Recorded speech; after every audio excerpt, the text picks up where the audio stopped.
Well, the other one's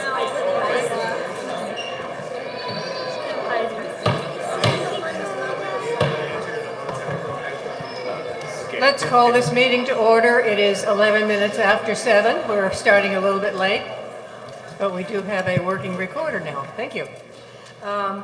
Roll call first, and it appears that everybody is here. Paula is sick, and Rich is out of town. The rest of us are here.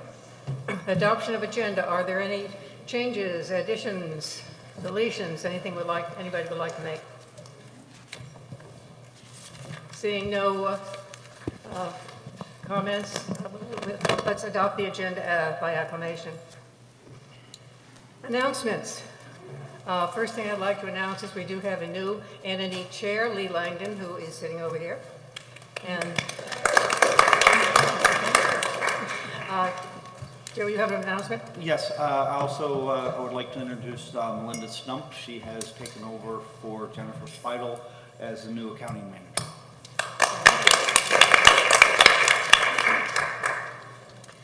Okay. Any other announcements? I would like to thank everyone for coming here tonight, and I'm overwhelmed with the community outreach for what the community must be feeling going forward, and so thank you all. Anything else? Do we have any announcements about the current paving that's going on? Right now, tomorrow, Gate 1 will be shut down, as well as part of Western. Right now, that's what they're working on. The piece on Sudden Valley that they did not get to yesterday will be done on Tuesday. And then Monday will be Gate 2, starting past the construction with the Water District. Okay, and I understand Polo Park is also tomorrow? Yeah, I believe that little piece is in there. There's a okay. Little yeah. run, yes. And the Gate 1 doesn't start until about 10:30 because you have to wait for the garbage trucks to come through. Both Western and on Gate 1, we are going in behind SCS. We've already worked it out with them so that everybody's trash can get picked up, then we can go ahead and do the micro sealing in behind them. Okay. Well, I really appreciate the community's patience with this necessary road work that we're doing. We've been planning this for how many years? At least 3. At least 3 years. Last year we're expecting to do half of what we're doing this year. However, there was a strike by the unions, the workers' unions, and so they're doing twice as much this year as we had previously expected, and so that actually saves us money because mobilization costs money. So I really appreciate the patience, and every one of us here, well, maybe not every one of us at this table has to actually deal with the having to make plans that we didn't intend to. I know myself, I want to go to work tomorrow, but I'm going to have to reposition my car tonight. And so if anyone lives near any of those roads that are affected, please treat it like a snowstorm. It's something that we have expected long before a snowstorm, but it's something that needs to get done, and so I'm glad that we're patient. Okay. Any more announcements? Okay. Property owner comments. Who would like to come talk to me? Hearing none? I know I would like to say that I appreciate the fact that you are all here, and whomever comes up to the podium to speak, I know that you're going to disagree with some things, but let's remember that we're all volunteers, and let's not be disagreeable. Thank you. Okay. Do we have an outline of speaking limits at all tonight, Madam President? Our usual limit is 3 minutes. And your timekeeper. Okay. Name and address, please. CJ Prince, 119 Sudden Valley Drive. I have many friends on the board, and I have many friends in the audience. And really, 3 minutes, Leslie, you know me better than that. First of all, I'd like to say all decisions we make affect the next 7 generations. We have not done well for quite a while. And now we're trying to make up for the errors of the past, and we can't. I do not wish the dues to go up. They went 47% up, and now I think only the cost of living is reasonable for individuals. I don't want a country club. I don't want this to be all elite, wealthy people who can't afford to be here. We're a community with families and elders, people who can't get around, people who go to school. It's a lot to think of, much more than cost of living. Thank you. Thank you.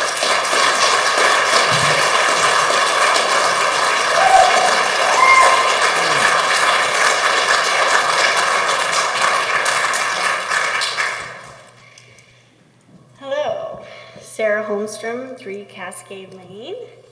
I am here tonight to present a petition that represents actually over 20% of the voting members of this community. On July 26, 2018, two measures were presented to the board for consideration in addition to the 2018 AGM ballot measures. Both measures were regarding limiting dues increases in this community. These measures were voted down by a majority vote of the board, not even allowing the community to have a vote on this matter. It was suggested by Director Brown if we wanted something like this on the ballot to do a petition. So, with the overwhelming support, time, and effort of so many in this community, that's exactly what we've done. Over 20% of the owners in this community have signed a petition to limit the dues increases our community will face in future years.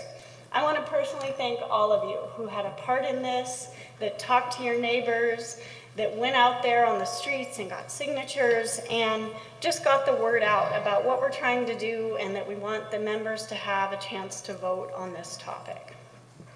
So thank you all. It's amazing. It's been awesome to hear all of the stories and all the reasons that this is important to people in this community. The uncertainty and fluctuation in the amount of our dues will be here over the next 5 years is extremely disturbing to members. People need to plan and budget their money. People can't afford dues that fluctuate dramatically and are volatile. People live here are on a fixed income, their families. They don't get massive increases each year. They get maybe a cost of living. People want to live somewhere where they can budget for these monthly expenses and not have a huge financial liability forced upon them.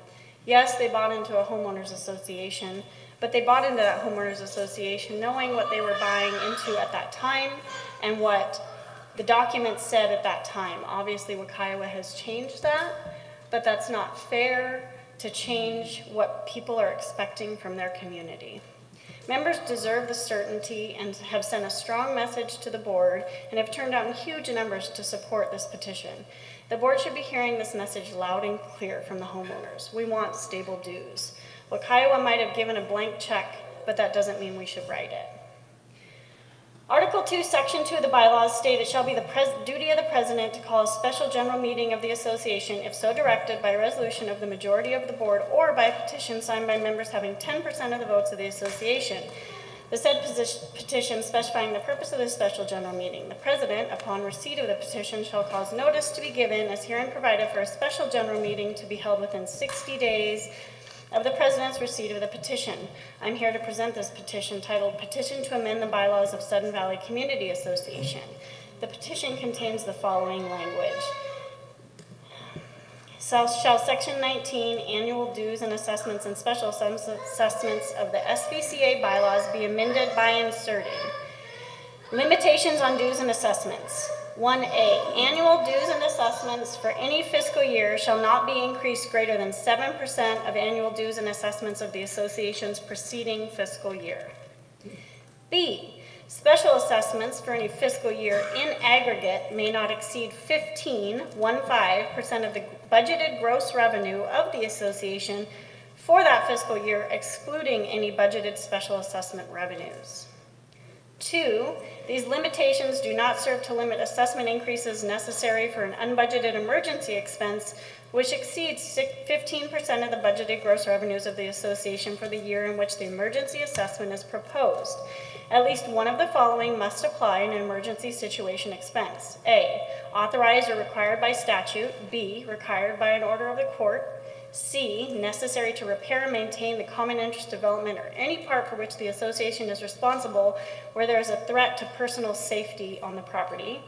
D, necessary to repair and maintain the common interest development or any part of which the association is responsible that could not have been reasonably foreseen by the board in preparing and distributing the annual budget. 3, upon completion of the special assessment project, any excess funds will be considered common surplus and shall, at the discretion of the board, either be returned to the unit owners or applied as a credit towards future assessments. This petition is signed by 721 members of this community, representing over 20% of the people that live here and meeting the minimum requirements.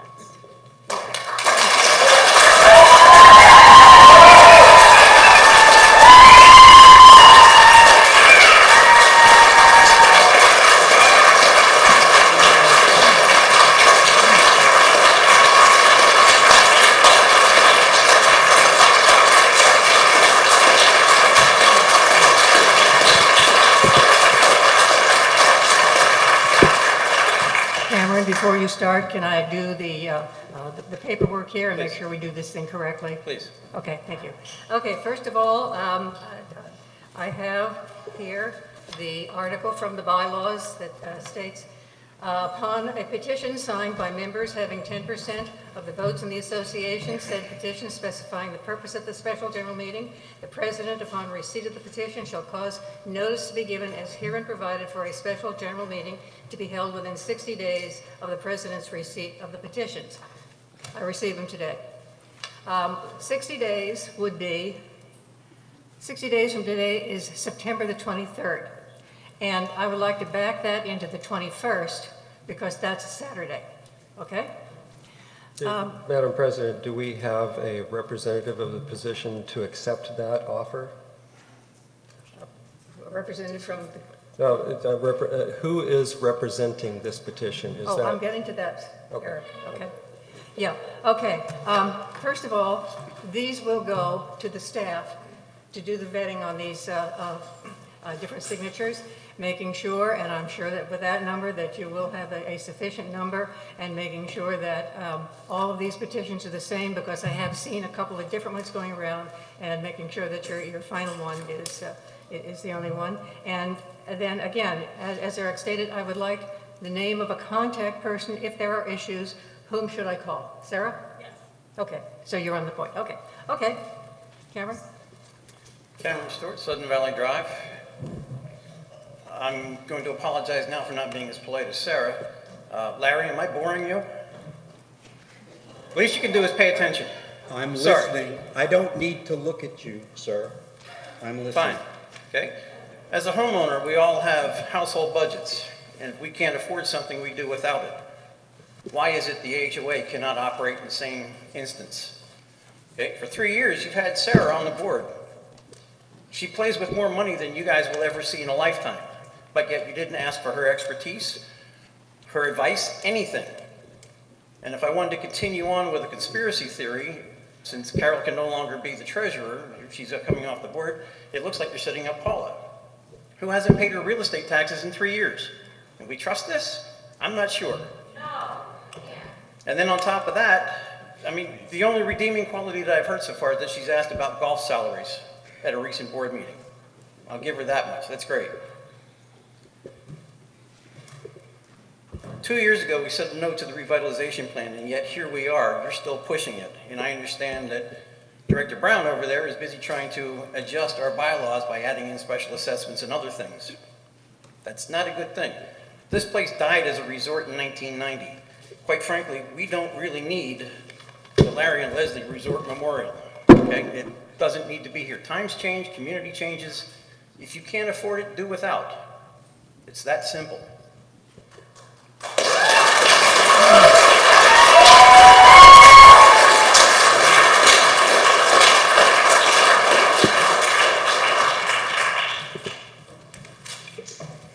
Mike Wadsworth, 5 Sable Drive, Gate 13. Anyway,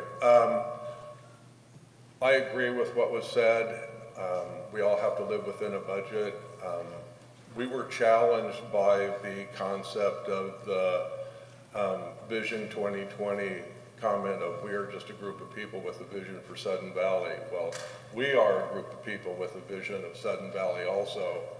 And we feel that as per what agreement we signed when we purchased our homes, that that needs to be adhered to and can't constantly be a moving target in order for us to live and budget our homes. And so we are Sudden Valley. Be the change.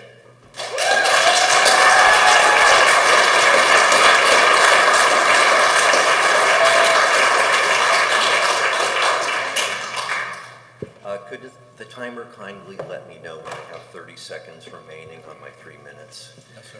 My name is Forrest Catt, 16 Meadow Court. My wife and I are longtime homeowners here. We both owned multiple homes over the years. I've been here since 1979, and I've paid about 35 years worth of dues during that time. I'm also a multiple lot owner with permanently conjoined 4 lots. I wish to briefly speak to a couple of issues this evening. The first is to say that I support the petition to limit our dues increases to a reasonable amount. And I would like the board to recognize and keep in mind, please, that there is poverty in Sudden Valley and that the economic demographics of this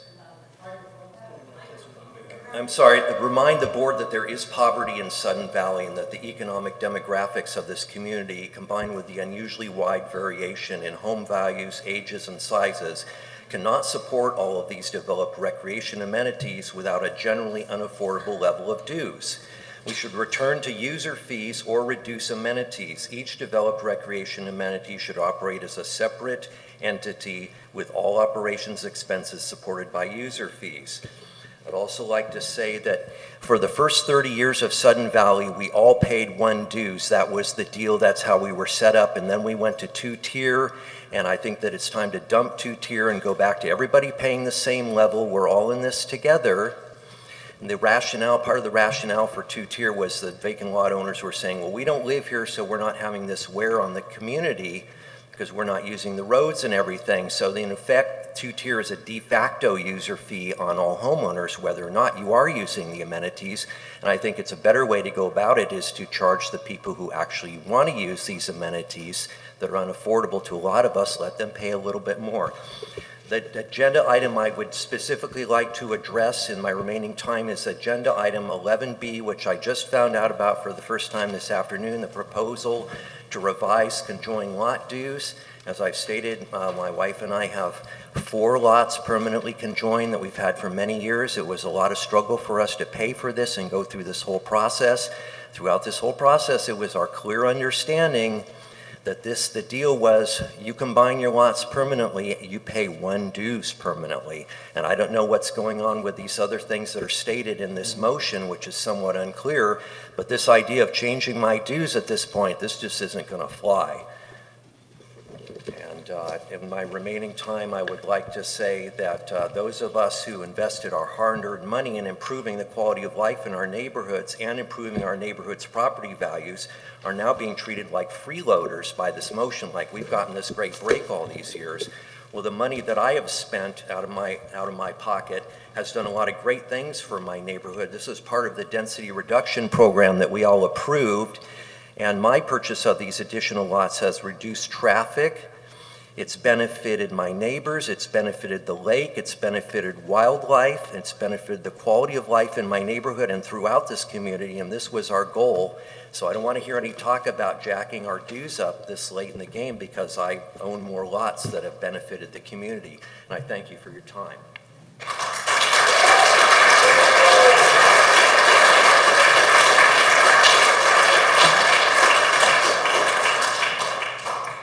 Hey, my name is William Hausman. I live at 302 Sudden Valley Drive. I guess I want to start off with a question to Leslie. So I just want to make sure I have the information correct. If the board decides that we need a new community center, they can just put it on the budget without a vote? If the board decides that we need a new community center, it can just be put on a budget without a vote by the community. The process here is the community may speak and ask questions, and we will answer questions during the board comment time. Okay, so I've been led to believe that's the case, but I feel like every amenity needs to be vetted by a vote prior to being placed on the budget, and I don't know if that's the process right now or if that's going to be the process in the future, because there's no way that a budget could ever be voted down with this Wakaiowa law, I guess you could call it. So I think every amenity that we have should be voted on, like the golf course, you know, rather than subsidizing it all the time. Let's see if the community still wants it, or if we should turn it into something else, like mountain bike trails or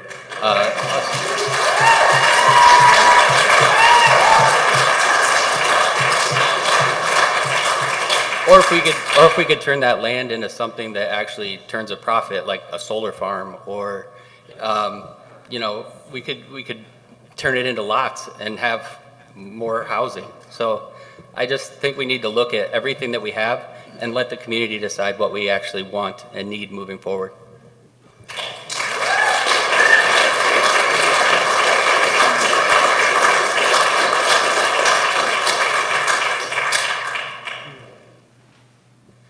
Andrew Tischletter, 2 Cedar Place. I'm just going to keep it brief since there's quite a few people looking to speak, but I just want to say that I support the petition, and I just want to thank everyone for all the hard work that everybody's done to get this going, and the support has been overwhelming, and it's happened in a very short period of time. So I have no doubt that with more time, more people would come to similar conclusions that apparently 750 others have. So thank you.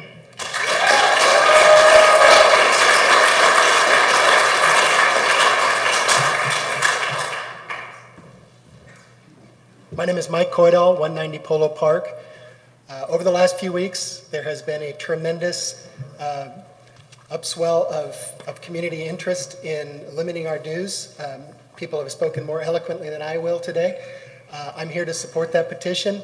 I don't understand why we're in this position now. I don't understand why the board, for so many years, has chosen to do things their own way and not follow the interests of the majority of the residents and the members of this association. So I would like to say it again, that I firmly support this petition, and I am looking forward to it being on a special general meeting ballot for all of us to vote on. Thank you.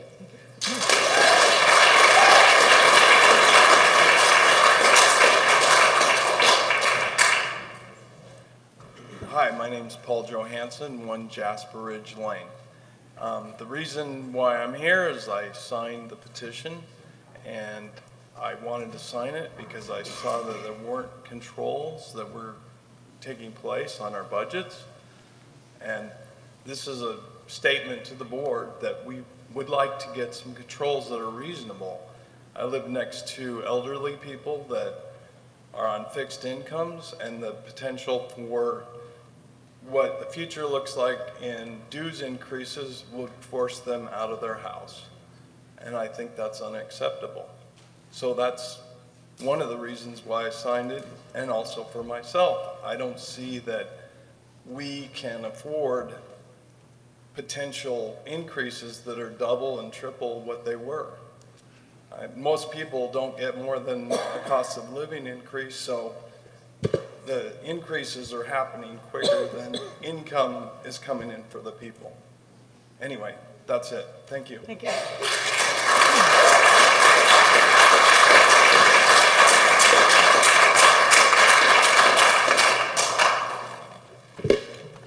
I'm Janet Salo of 13 Hawks Hill Place, and I'm in favor of this petition only because it's simply logical that any bill has a cap so you can budget and to know what this bill is for.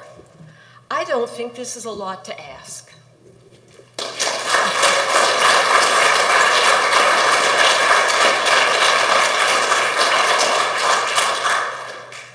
Hi, Kim Harris. I live at 211 Harborview Drive. And, excuse me, I support the petition, and I just wanted to, I believe I've emailed the board. Larry, you and I have had some nice email conversations about ideas.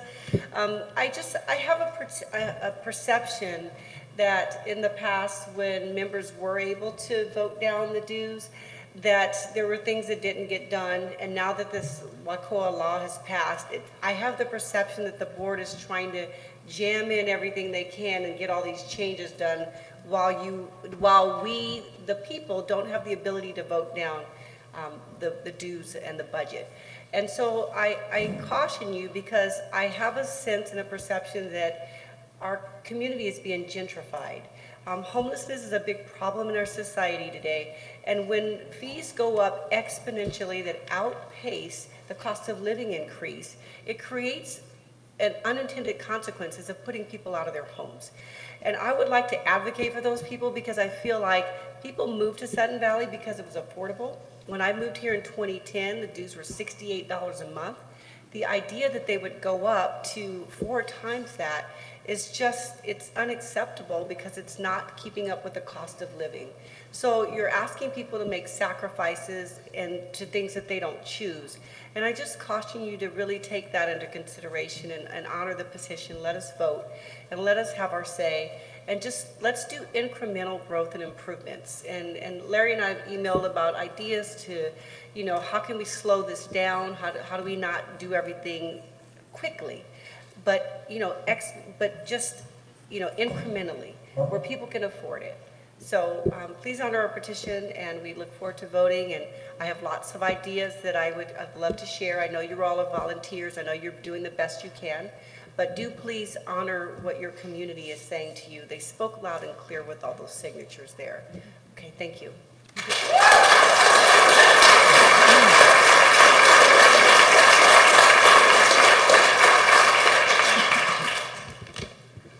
Good evening. My name is Joel Dobbins, and I live at 30 Valley Crest Way. I fully support the petition. I like seeing my money go to good things. I want to comment on the proposed revision of conjoined lot dues listed on page 33 of the outline to tonight's meeting, specifically the following claim. Owners of affected large lots have benefited from the resulting dramatically reduced annual dues assessments for 15 years, depriving the entire community of significant needed funding. So I'd like to apologize to everyone in the community on behalf of myself, my wife, and my 2-month-old son for moving here 3 years ago and depriving you all of so much. Thank you.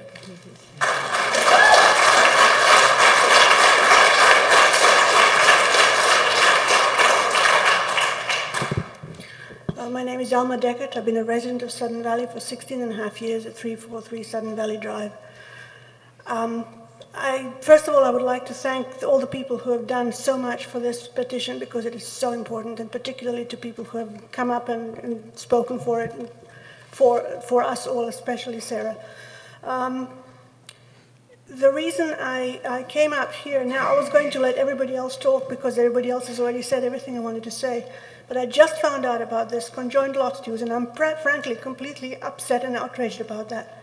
When we bought 1 extra lot, our house was already on 2 lots when we bought it, so that was nothing to do with us. That was the way that we were sold our property. We bought 1 extra lot conjoined to our property, and that was the way that we were presented to things. It is completely moving the goalposts now, 16 years later, to say, oh no, that doesn't matter anymore, we're now changing the rules. It's just completely unfair to everybody who's bought and living here on those terms. You just can't do that to people.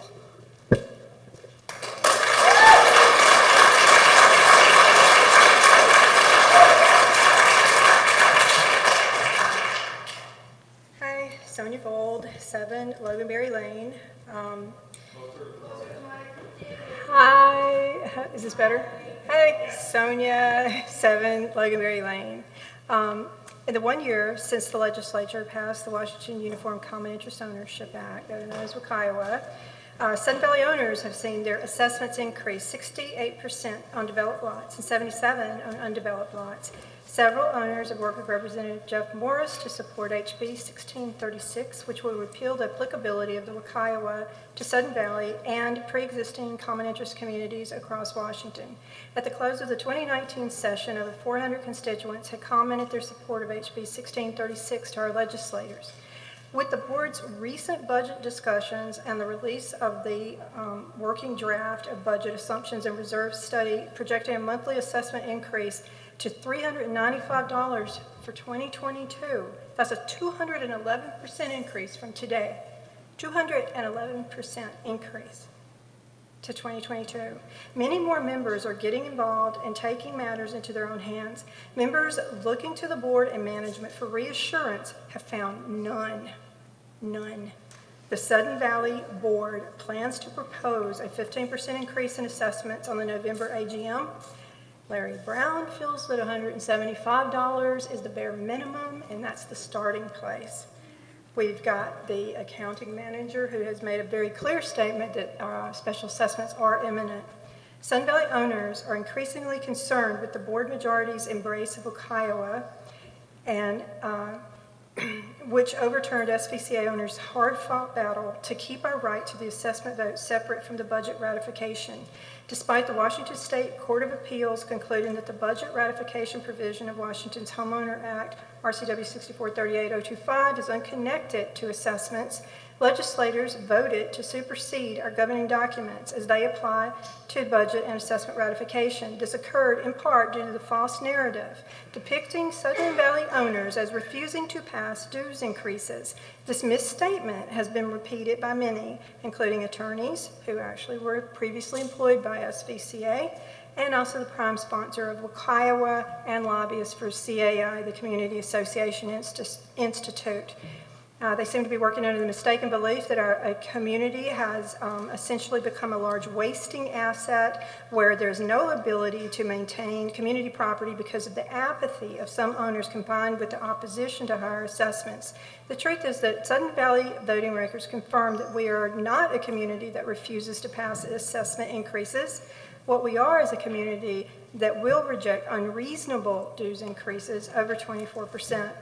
Sudden Valley owners have now shown that they also reject a blank check given to the board by the new law. Over 20% of all members holding the votes of the association want a member vote to insert an amendment into the bylaws which will limit annual increases of dues and assessments for any fiscal year to no greater than 7% of the annual dues and assessments for the association's preceding fiscal year, while the special assessments for any fiscal year in aggregate may not exceed 15% of the budgeted gross revenues of the association for that fiscal year.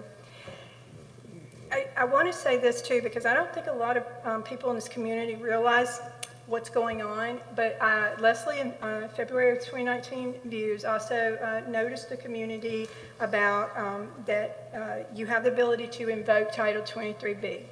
That's a notice. It was in our, that's how the board gives us notification. Title 23B basically means that the board does not need a member input or a vote to do anything that they want to do. And you have made that statement more than once. Further, in the bylaws for tonight, these amendments, I'm going to urge you all to please hear this community begging you to stop. Put the brakes on, please. Because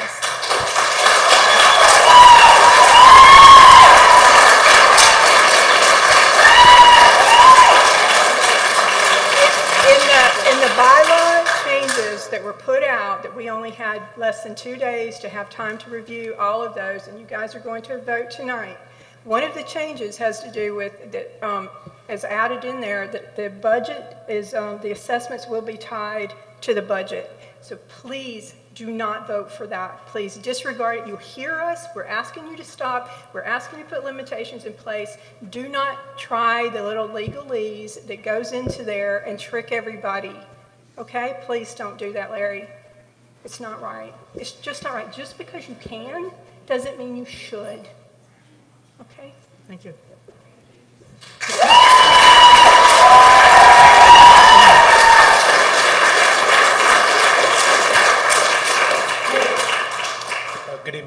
board and fellow neighbors. My name is Dan Murphy, and I live at 71 Sun Valley Drive. I'm here representing myself and my wife, who's at home with our 7-week-old son. We moved here 3 years ago because we love the beauty and the nature and everything that Sun Valley affords us, and that includes a place to live that we can manage on our budget. I just want to draw some attention to a model that I have in mind. I've worked in healthcare for about 15 years. I work at St. Joe's, and you may all be familiar with this concept called the death spiral. Maybe in politics and news in the last couple of years, we hear about this term where when an insurance pool gets smaller and smaller, it's no longer affordable for people to participate. And of course, this relates to the Affordable Care Act, but this is the model that comes to mind when I think about our dues going up and up, and that people will begin to leave this community, and that would be a real shame. That would be a loss overall. I don't think it's the board's intention that we want to make this a much more expensive and lavish place to live, to gentrify this, as was stated earlier. I think we want to maintain this as a desirable place to live. But when I think about my mortgage and then tacking on dues of $300 and $400 a month, I will be one of the first to go, and I don't really want to do that. I love Bellingham, I love living here. But when we start to see that tipping point, more and more people will leave, and then you'll be left with a bunch of empty houses, and then you'll be collecting dues from nobody. So I just want to draw attention to that potential if we think about it from a business aspect. Lastly, I'm just learning tonight about this adjoining lot issue, and I would be opposed to that. I would think that if somebody has made it a priority that they want that cushion, that space around them for nature and solitude and wildlife and so forth, that they shouldn't be penalized for that by having to pay additional dues on that uninhabited lot. To me, that's an uninhabited lot that doesn't have people that are using the amenities and driving on our roads and wear and tear and so forth. So I would like to go on record as opposing that as well. So thank you for your time.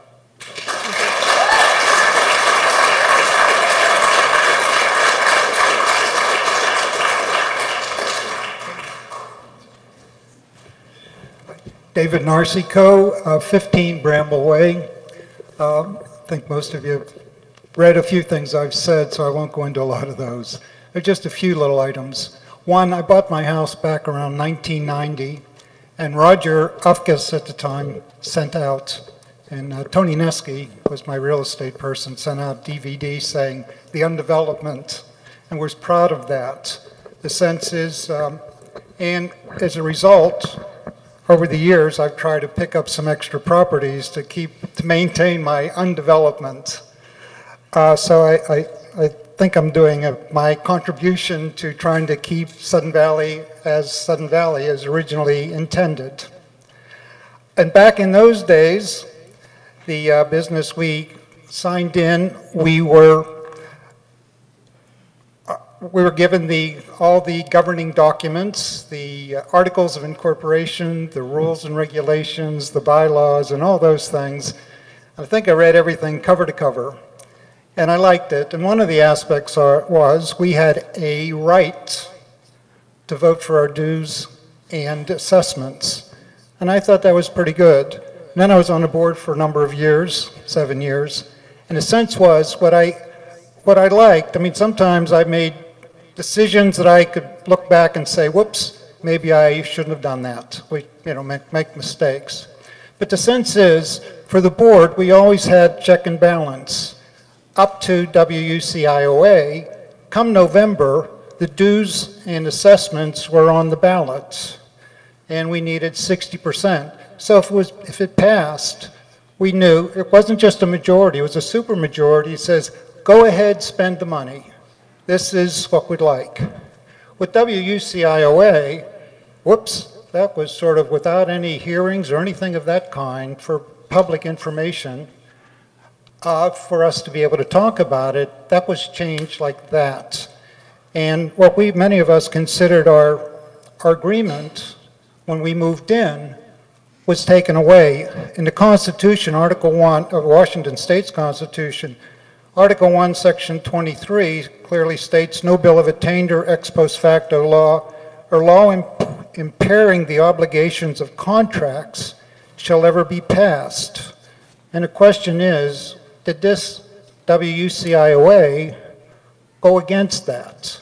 And I'd like to think, whether it was official or not official, we accepted, paid our money, and went through this. Now, up until then, and I've been here for like I've owned property here for 30 years. So I've, seen the iterations and all of that. And I work with, a lot of you. So this isn't anything personal against any of the folks. The sense is, I think the law that was given to us really put this board and all boards coming, it's a kind of a freebie, a blank check. I feared the inability, the lack of authority to be able to vote on certain things. And the 7% seems quite reasonable in terms of what was requested in the petition. So even in 10 years, our dues will double. And it seems like that's quite a bit of money coming in. So I'm just calling to support and have you support, or not, but the community to support that kind of thing. Thank you very much.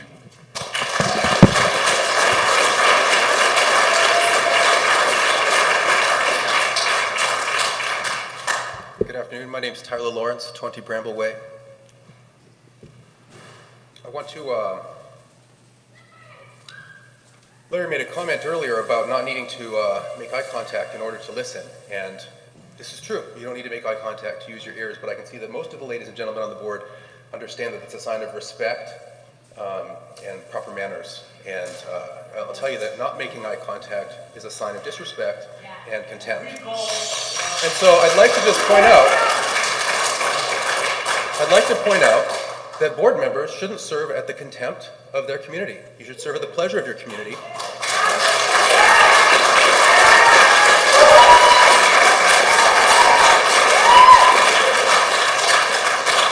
And when you were given the opportunity a few months ago to pass reasonable measures that would limit the scope of increases, common sense measures by anyone's reading, you demonstrated clearly that you don't serve at the pleasure of the community. And so I'm asking you now to consider this petition and to reconsider that position of serving at the pleasure of the community.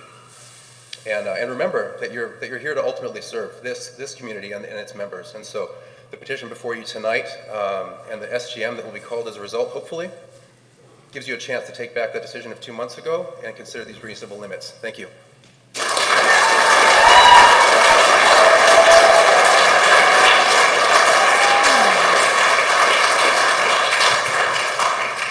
My name is Andy Powell. I have managed a property on 290 Sudden Valley Drive for about 8 years for my niece who lives out of the country. And a year ago, we bought on 4 Morning Glory Drive. And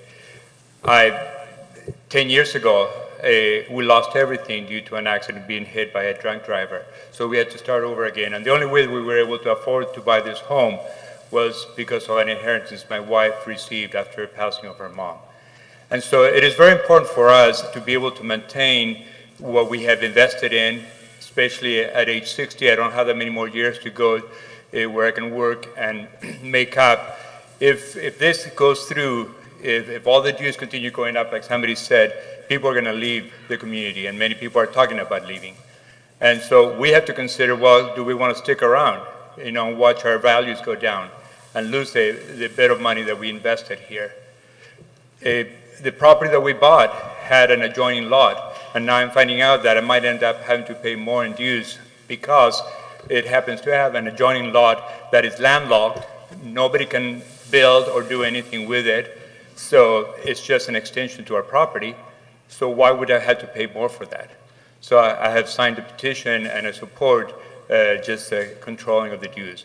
In the 7 or 8 years that I managed property, I never saw the dues going up like that. I never expected that something like this would happen. And since we moved in, it has gone up 62% already. And we cannot afford that. Thank you.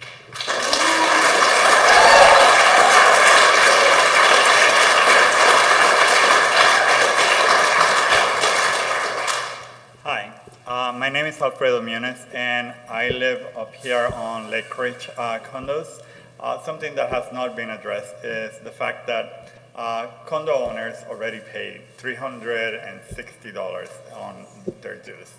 On top of that, we paid the $129 that everybody else does. We moved here 2 years ago, and 3 years ago, I didn't even know this community existed. We moved here, rented a place, and fell in love with this area. This is just beautiful. It's really like, to me, it's God's country. It's just gorgeous. And to me, everything that I hear about what is going on in the board only speaks of greed and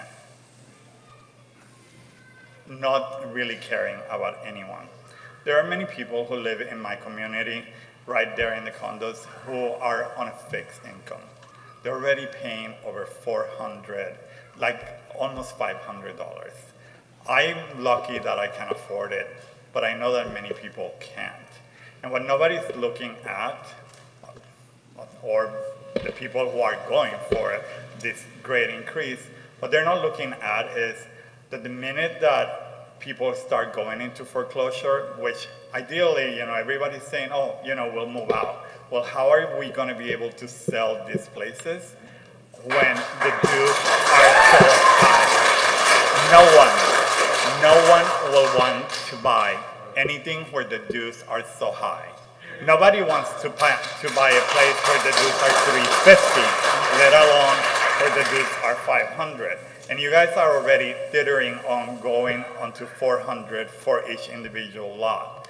So when everything is foreclosed around you, what is your property value going to be? Take in consideration not only what it will do for you and your value, but also what it will do for all of those who came here looking for a dream, who really came here because it was affordable and because it is the only beautiful, affordable area. Because if you look everywhere else, it is not like that. Thank you.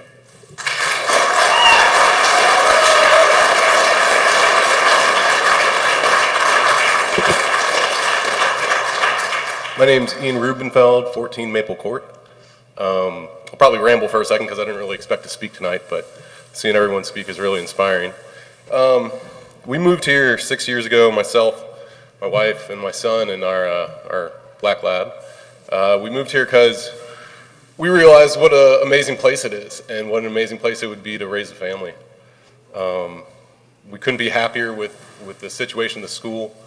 For a couple years it was touch and go because, you know, you move to a new place and you're stuck in the woods and you don't know a bunch of people, but then your son starts going to school and he makes friends and then you make friends with the parents and it starts to feel like a community because that's what a community is people living together, people caring about each other. And with this new increase, we've started to see the community that has become a community to us over the past couple years start to crumble. My son's best friend, a child he's been in school with since preschool, their family moved 2 months ago, specifically because of this due increase. Another child that he's been in school with since preschool, their home is on the market right now. We feel like our community is being pulled out from under us, and like our community that we moved here for and started to feel like a part of is falling apart. And maybe, you know, other people don't feel that way, but I know that's what we talk about in my household. You know, my kid can make new friends. I'm sure he will. We'll make new friends with other parents. But we don't want to see this turmoil continue. I don't think many people do. And it becomes a really emotional issue. I think you can see that from the reaction of the community tonight, where you have to explain to your child that, you know, their best friend's moving away because their parents don't think they can hack it here anymore because of the cost of living. Yeah, so I think it's pretty obvious that I'm in favor of the petition. We really hope that you'll take it seriously. And this is the first time that I've heard anything about this new conjoining lots increase. I purchased a lot 3 months ago. I signed a contract that's been recorded by the county. So if you're telling me that you're going to change it now, I would just point to you the same way that David did to Article 1, Section 9, and Section 10, and Article 1 of the U.S. Constitution, and Article 1, Section 23 of the Washington State Constitution, that says you cannot change a law or a contract after it has been signed. So if you support WCAIA, if you support changing the dues for conjoined lots, I would just ask you, why do you hate America? Why do you hate the state of Washington? Thank you.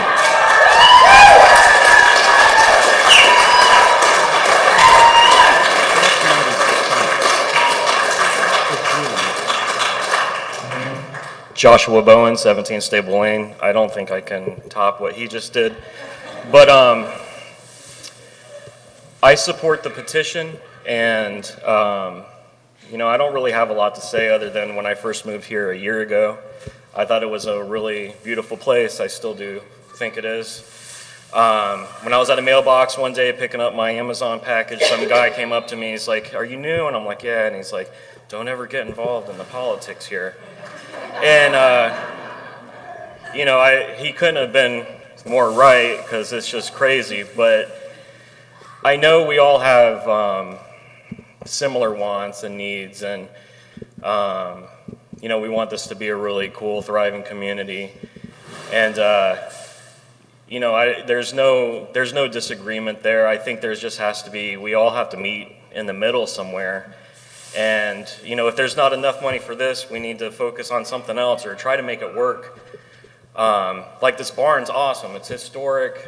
I look at it from the outside, and you know, I myself see what I can do to this thing, you know, new paneling, put some, you know, nice flags out. The pool over there could have like a metal gate instead of the cyclone fence looking thing. I mean, if you want this to look like a resort community, there's minor things that can be done to do that without $6 million buildings.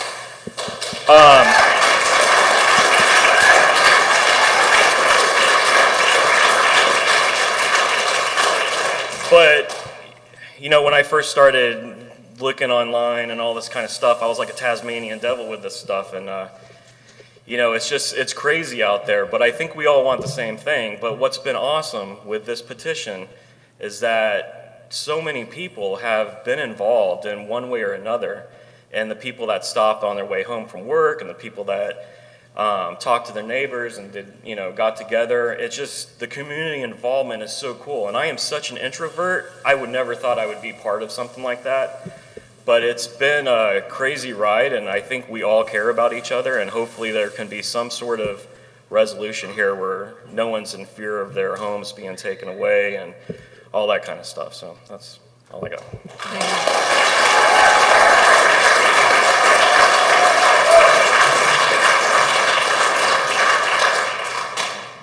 Scott Oslin, 132B, Sudden Valley Drive, and I have another lot at 13 Canyon Court that I purchased 2 months ago.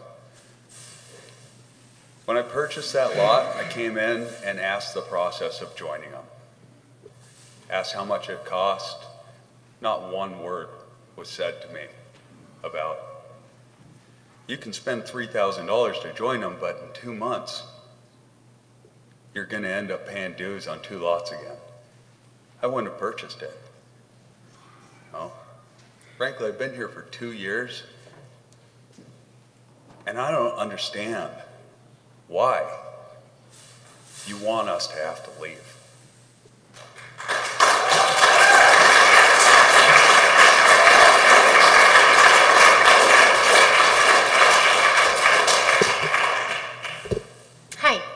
Steffi Jones. I live at 15 Cascade Lane. So, I don't even know where to start. I spent a total of 4 nights out collecting signatures for petitions.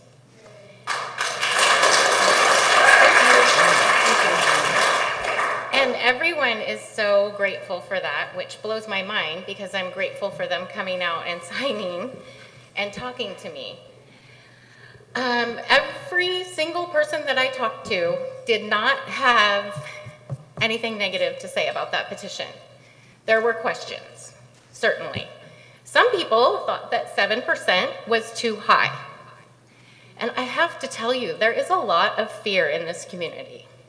And just listening to their stories and getting to know them, it made me sad. And we do this, I've only lived here a few years, and I gotta tell you, I fought off all of the negative comments from other people because I found this place to be the most attractive, most alluring place there is. So in 3 years, I've seen nothing but fighting for 6 months over dues. Every single time, every year.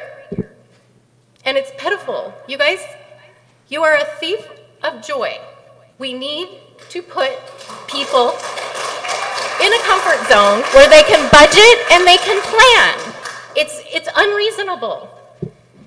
We have all sorts of incomes here. We really need to listen to our neighbors. I have to tell you, in 2 nights, we did 2-hour increments, 3 locations. After the second night, we had enough signatures, more than enough.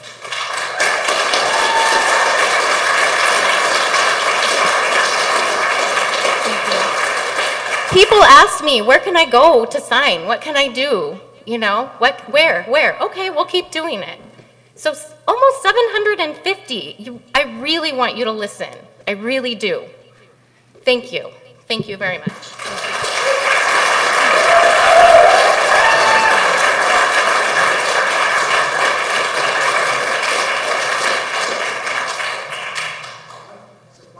Other comments? Okay, thank you. We'll move into board comments, and I have a couple of questions here. First of all, this is in your hands now. We will have the SGM. I mean, I'm assuming that there really are going to be enough signatures here.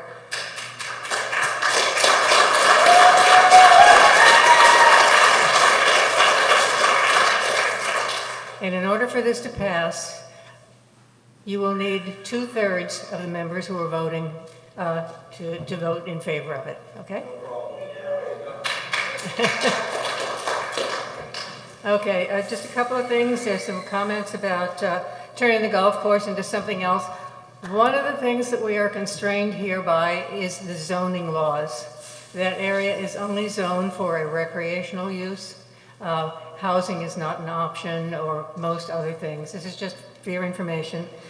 As far as joining lots are concerned, I know that a few of you may have been here back in 1993, but the community voted in that year on what we're calling density reduction. There were 5 separate votes along with it. One of the votes was that if people wanted to join lots together in order to reduce the density of building that was here, if you joined 2 lots, you only had to pay 1 set of dues. And for each additional lot that you wanted to add, you had to pay 1/2 more. Therefore, if you had 3 lots, you paid 1.5, et cetera, et cetera. This was a vote of the membership. It was the board that changed it back in 2004. It wasn't the members that told us to do that. This is for your information. Okay, other board members would like to speak? Yes. Okay, I'm sorry, this is board comment time now. Thank you. It is sad that people do not understand the proposal regarding lot joinder.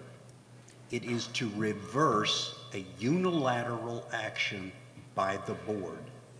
It would not impact anybody who has 1 lot plus 1 lot. That is governed by the bylaws. You get that first lot free. There would be no change to that status. The only change is regarding the extra lots, 2, 3, 4, whatever you might have, which was approved by the community and changed by unilateral action of the board. This is now under review. Okay, other board members? Sarah? Yeah. One of the members had a question, and you commented that you weren't going to answer till this point. I'm trying to remember. It was about the voting process with Wakaiwa, I believe, and how we're currently voting. There was a question. Did this just turn off? Oh, no. Yeah, here. So there was a question regarding voting. So Wakaiwa basically changed it, even though our bylaws say the voting process and that it's 60% of owners that vote. Wakaiowa came in and changed that, and state law does supersede our bylaws. And it changed it to where it's 50% of all members that live here have to vote no for something to fail. So it's a veto vote, if you've heard of that. We don't even get 50% of the members who live here to vote.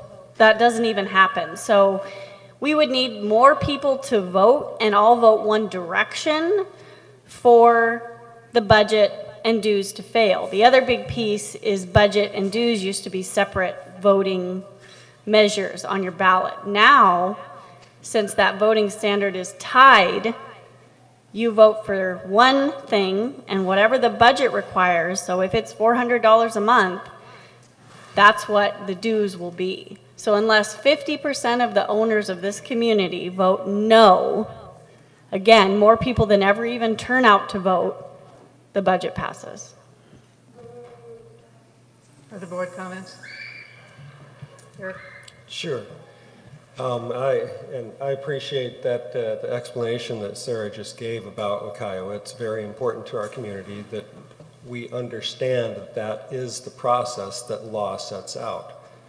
I also understand that there are some in our community that disagree with that law and would really encourage Sudden Valley to not follow that law. I think I heard a comment tonight about someone saying, you don't have to do it. Do what's right. But yes, we do have to follow the law. Is there anyone here that actually would raise their hand and say they would disobey state law? Oh, yeah.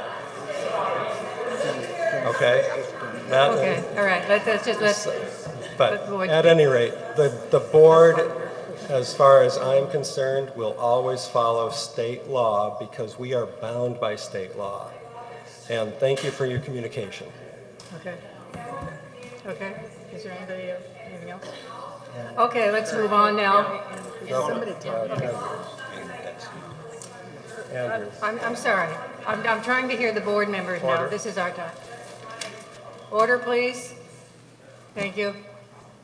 Just wanted to end on a lighter note and just say thank you to everyone.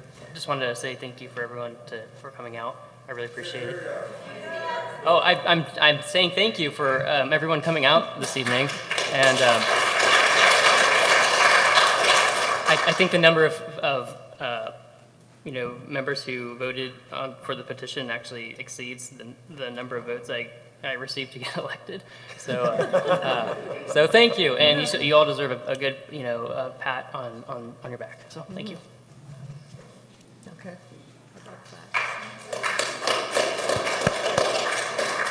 Okay, now? All right, moving on to the next item, which is the approval of the consent agenda. Would anybody like to move, Carol? I move that we accept the consent agenda as presented. Second. Any discussion? All those in favor? The minutes have been passed, okay? General Manager's report? Good evening, everyone. I'd like to also say thank you for the support that I've seen here from this petition. I think the membership came out in full force. Thank you.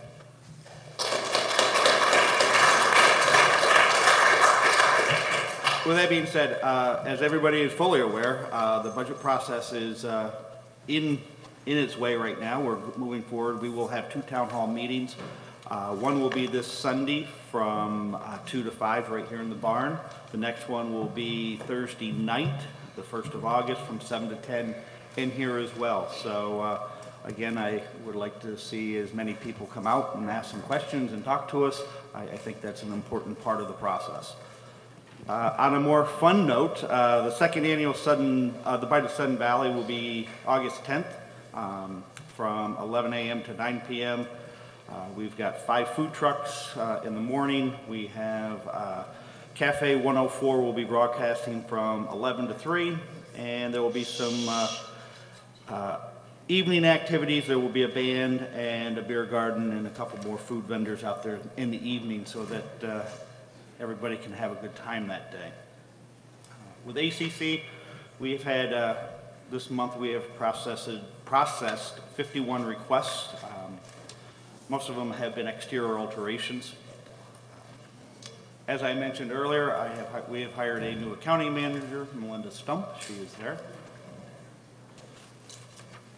As of through July, we are at 96.3 in collections for dues, which is a very good number to have.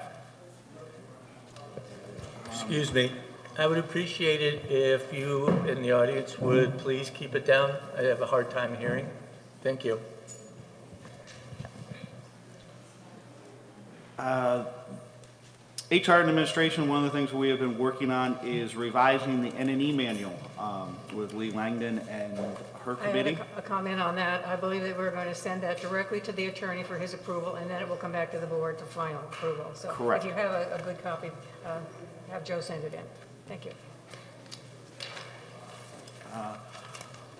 Right now, with all of our seasonal employees, most of those are recreation with a pool or vegetation control. We have 70 people on staff right now, but most of that is seasonal. If you look at the normal time of the year in January, off time, we go down to about 30 people, 33 people, which is pretty much the typical amount of staff we have. Joe. Excuse me, I still can't hear. Yeah, hey, those of you who are gathered outside, we were respectful, I think, to hear you. I'm going to ask if you could please move further away so we here at the board can do our business. We'd really, really appreciate it. Thanks all for coming, but if you're not going to be here listening, please take your conversations a little further away. All right, I want to ask you a question regarding, I think you said we have currently 70 people who are engaged right now, mostly seasonal. So do you know what our total FTE is at the moment? Approximately? It would be good to have that number for next time. Yeah, I can add it up. I can get it to you before the end of the meeting if that's It's okay, fine. It's good, I think it's good to have the full FTE number as well, because I know there are a lot of people who work a couple hours one day and another couple another day. Thanks. I'm just curious, I know obviously we get more temporary people in the summer, but what's the difference between July of last year, 52 employees, compared to July of this year, 70? Rec center, recreation. Like lifeguards or? Lifeguards. Did we not have lifeguards last year? I don't believe you had enough last year. You were running skeleton crews for your pools. Yeah, you also opened it end of July, so. Staying in recreation, if anybody has noticed, Maple Leaf Park has been restored. They opened it July 12th. They had a Kona tropical shaved ice truck there for everybody. I had a comment too on the park section, the second, well, it says that they recommended for approval will present to the Board of Directors on August 22nd. We've moved that board meeting until the 29th. Yes.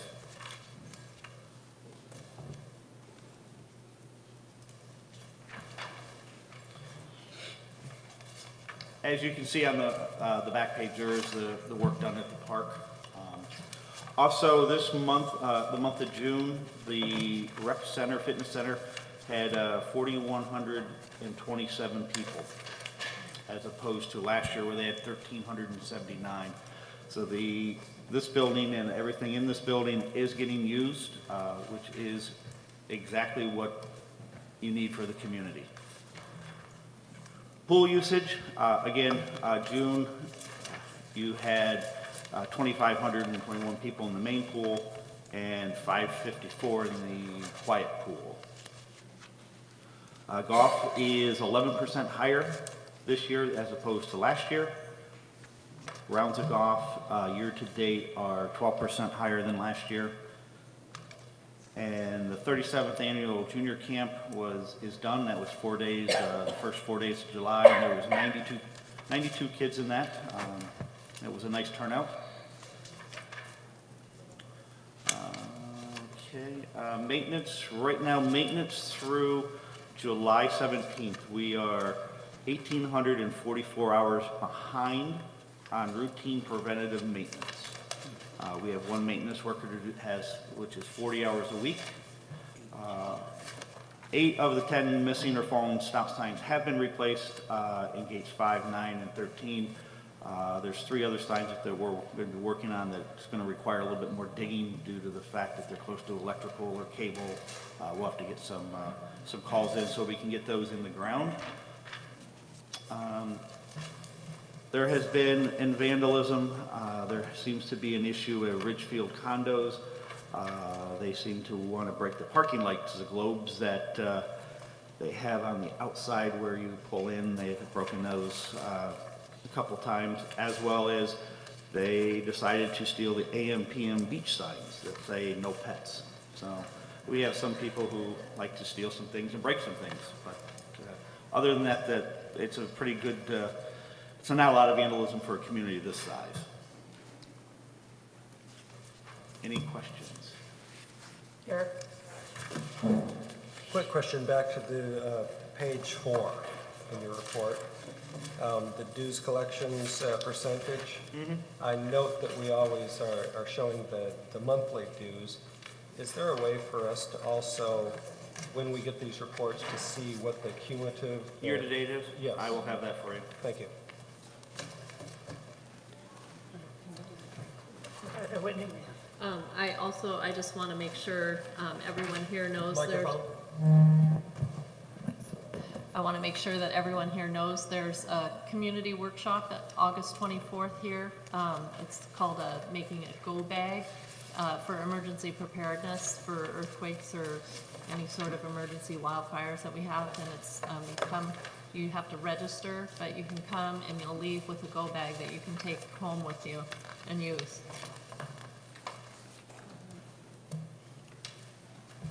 Any other comments? Carol? I have a question. I understand there was a slight landslide at Gate 28. Can we talk a little bit about the status of that? What will it take to repair it? And we did have a minor landslide last night, yesterday afternoon sometime actually. Security found it in roving patrol. We did get it cleaned up last night. We are still working on it as we speak, but the Gate 28 is open. There will be some more work done with removing some of the boulders that are in the ditch. We have to get a little bit bigger equipment in here to get it out and refurbish the ditch and remove some more trees. But it is open. 28 is open all the way through, but we did have a small landslide.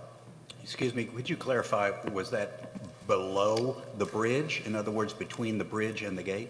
It was between the bridge and the gate, yes. It was probably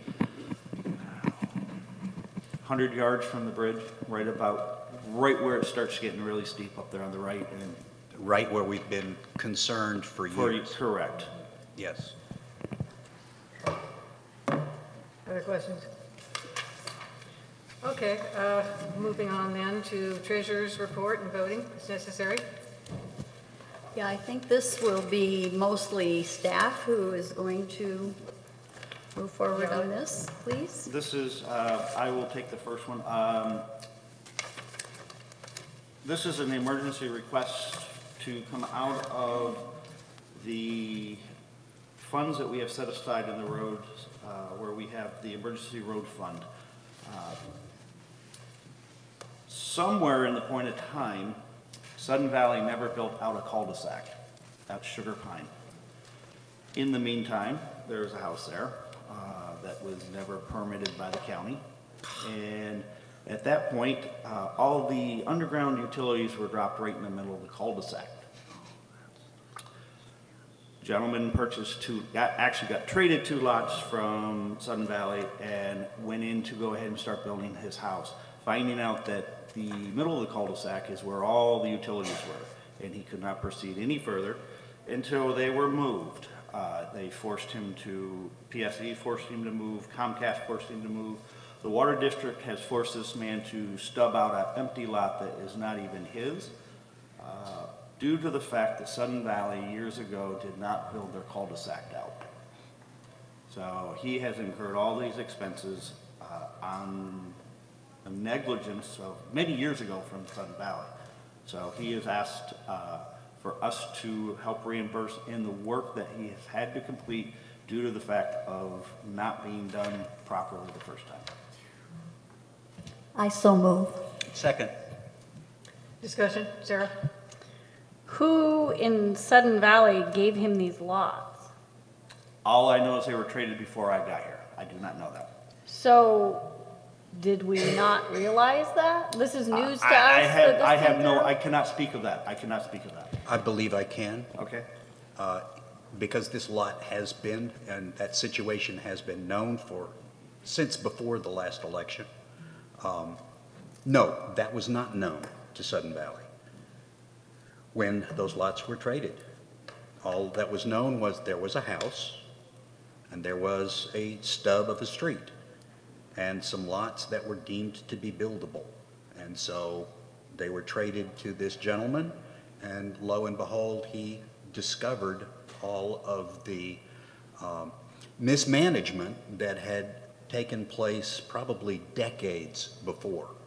The kind of thing that Sudden Valley is constantly having to fix. The sins of past years. So I guess my other question is, you mentioned that he wants to share some of these costs. How is the $30,000 determined? I see an invoice for exactly $30,000, but obviously if we're sharing costs, that's not the total. So was this invoice written for Sudden Valley for their portion of it? I mean, Yes. what portion? Yeah, what it is our percentage portion. are we paying? He has eaten the other half of it that would normal contractor would have to have. This is the split cost to help get the cul-de-sac pushed out. All the utilities moved to where they should have been. So this is- 50% is Yes. what we're Mhm. agreeing to cover? Yep. And did we well, how did we verify that his total cost was 60,000? He is, I can provide the rest of the invoices for you, if that would be. I just want to confirm, you went through them and verified 60,000 Yes. specifically to moving utilities is what All he had this to work, spend? all the excavation work, all the heavy equipment, all the time, and the hours of labor were in there, yes. Okay. And it was, I mean, it was exactly 60,000? That That's just what seems his, unlikely. that's what he billed out for what he showed on the invoice. Okay. Eric? I want to confirm that this action, if the board chooses to take it, would make this owner whole in what's necessary to recoup what the sins of the past of Sudden Valley has occurred. Could I please ask you to Caroline. clarify what you meant by make them whole? I'm hearing 50%, so I'm confused. What do you mean? No, I'm sorry, maybe you're right, that is the wrong term, but satisfy the condition. Fully legally satisfied. Yes. Fully legally Yes, satisfied. I'm sorry. Carol first, and Andrew. And I would ask that we get that in writing as We will. a condition of actually paying him the We will have- $30,000. We will have that in writing. Okay, thank you. Andrew? Just for my own edification, a lot of times PSE and these major telcos like Comcast and CenturyLink require, preferred contractors. And so you had mentioned that PSE and Comcast and CenturyLink gave us permission to move those. Gave him permission to move them. Required him. Required him to move the stuff. Okay, that's interesting. And so essentially we're paying for the relocation of private. We're paying to infrastructure. move all the stuff outside of the cul-de-sac so the construction could be done. Yeah, so my question, I guess, is really kind of if this were to happen on a larger scale, if we need to relocate Comcast and CenturyLink lines in the future, it would probably be in our best interest to not cover those costs. It would be good if we could find a good set of schematics of where everything is, as you and I have talked. Well, yeah, I mean, because if we have a contact now, we might want to go through that path because It could be because that something- should really be on them to. Well, to- I agree. If we're gonna make a change to our road, they get notified and hey, you got to come and change that. We should probably flip that risk around. Yeah, the other thing is with the water district, they made this gentleman stub out something that's not even his. So. Hey, I'm just in the Yeah, I know. picture. Yeah, I know, we have to, that would be something I would love to work with you on. Madam President, Sarah. Was there any I guess before he began this process, once he realized this was the issue and before he began spending money, was there any discussion of giving him different lots since Sudden Valley had given him these? I can't answer that. That was done before, that was all done before I came on board. This was something that was done, I want to say a year and a half ago, I believe it started. I think Larry It may have started a year and a half ago, but it was definitely ongoing in the fall of last year. But I have no further information. It was all handled by the GM.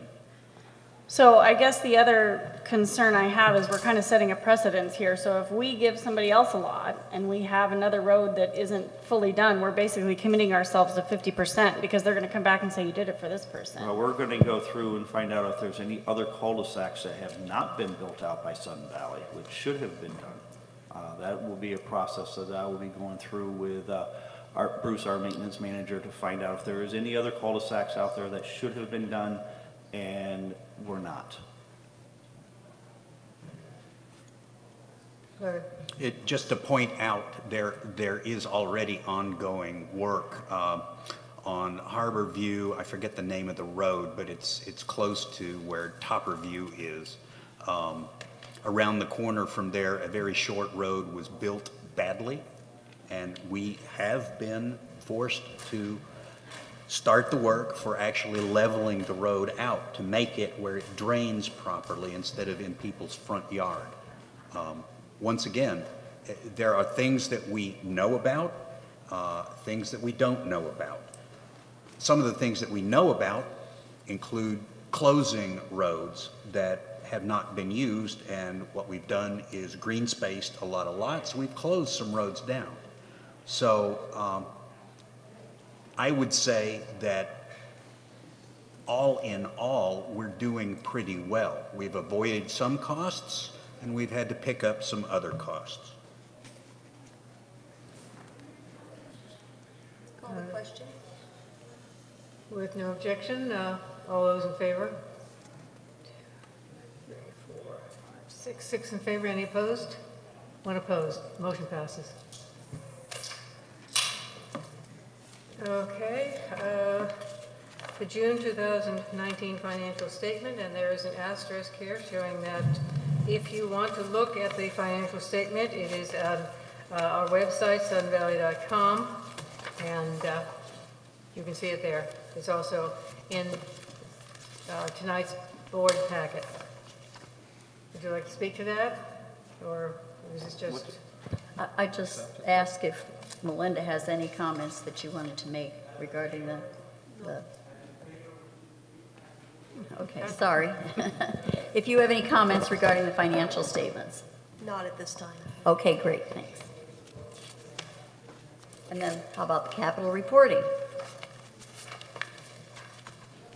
Okay, there's a list of the SURF and the roads and the mailbox capital funds. Starting on page 28.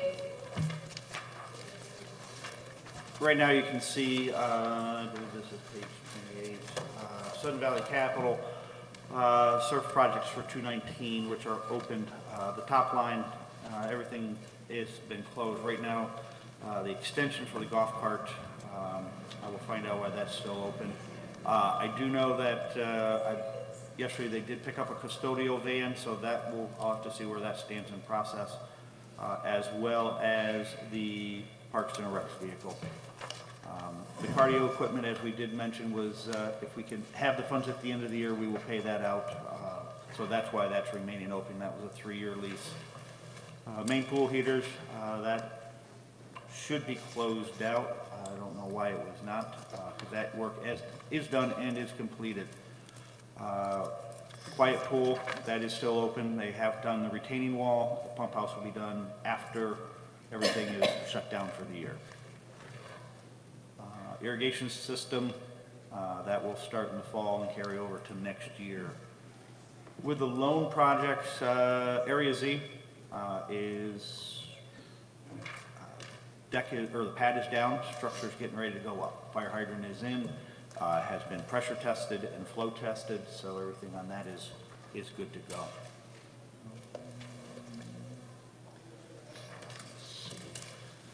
I have a quick question about the Area Z, I guess not related to closed out projects, but is there an impact to the community garden access over there right now? It's still closed right now. Okay. It's still closed. But we can walk in. You can walk in, And we yes. have been guided in, and so the gardens are not, they're not going to waste. In other words, we're going in and watering, and secure, maintenance has provided us with 3 very large water tanks for us to be able to water with, and so it's been a challenge, but we appreciate the efforts to try to keep the that is vegetables and flowers growing. That is open. Road status, as everybody knows, yes, we are doing micro sealing. All the other projects basically are all stuff that needs to be done, which will be designed to the most part. We do have the rotunda, if anybody has noticed, that foundation is out. The only other construction will be the rec corridor parking lot right now. But everything else on that is designed right now. Larry? Yeah, just a question. You mentioned the rec corridor parking. Does that, or does the openness of project funding include the removal of Barn 6 and the removal of the Barn 7 foundation? Barn 7 foundation is in the bottom with the rotunda. That has, that is an open project. Okay, so those were combined together? Yes, the two foundations were combined together to come out. And Barn 6 is still part of the Barn Area 6 Z? is still part, based off of where we stand at the end of all the projects to see if we have enough funds to go ahead and take it down. Okay.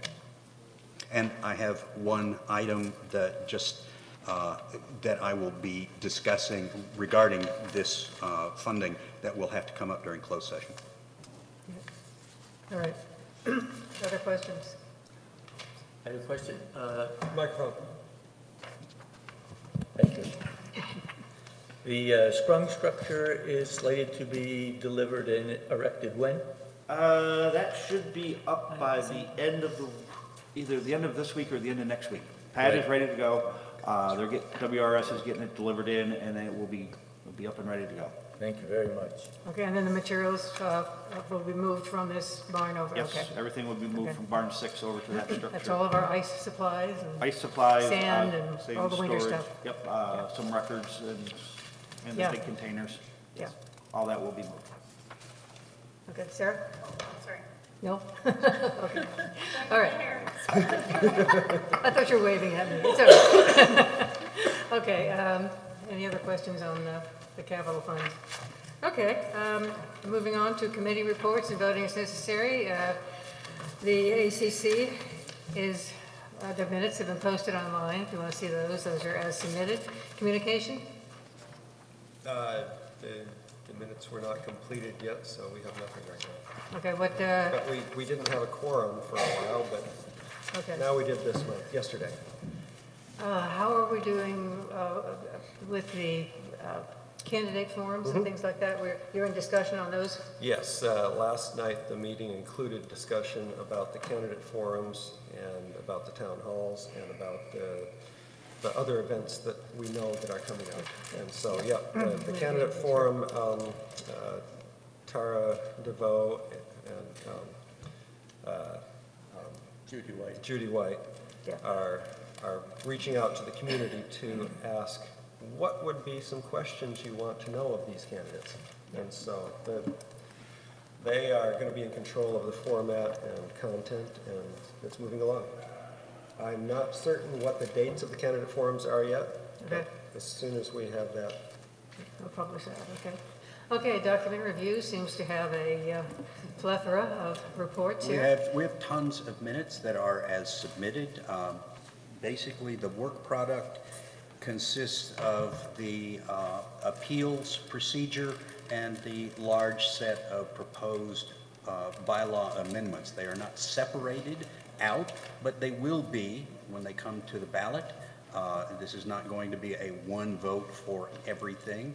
Obviously, it never has been and should not be, and it will not be this time. But for purposes of announcing to the board what the document review committee considered and came up with as a proposal. It's being produced tonight. And we will see that later this evening, yes. And it could be discussed, but more likely, I'll just answer any very preliminary questions. Discussion should probably be at the next board meeting. I'd like to see that at a very high level and just kind of tell document review, is there something that you absolutely do not want to see because I don't want to spend money having an attorney go over something if we really aren't interested in it? If the board can come up with that tonight, absolutely, sure. Okay, thank you. Emergency preparedness. As submitted. Okay. Long-range planning, the minutes for that have been posted on the website also. N&E, I believe they've been posted. you reviewed the new N&E manual, and we are going forward with that, which is a good thing since we're going to have at least 2 general meetings in the next 6 months. Okay. The next, not 6 months. Okay. May I remind that it's within 60 days?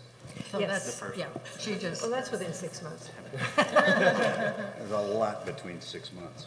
So we do have a new revised, clear N&E manual, and it has been moved out of DRC to the attorney. Yes. For review of any problems with state law, which we're not expecting, and then it will be presented here at the board in the board meeting in August. I expect it to come back to the board at our next meeting. Okay. Would you? Okay. Excuse me, Les? Parks and trails?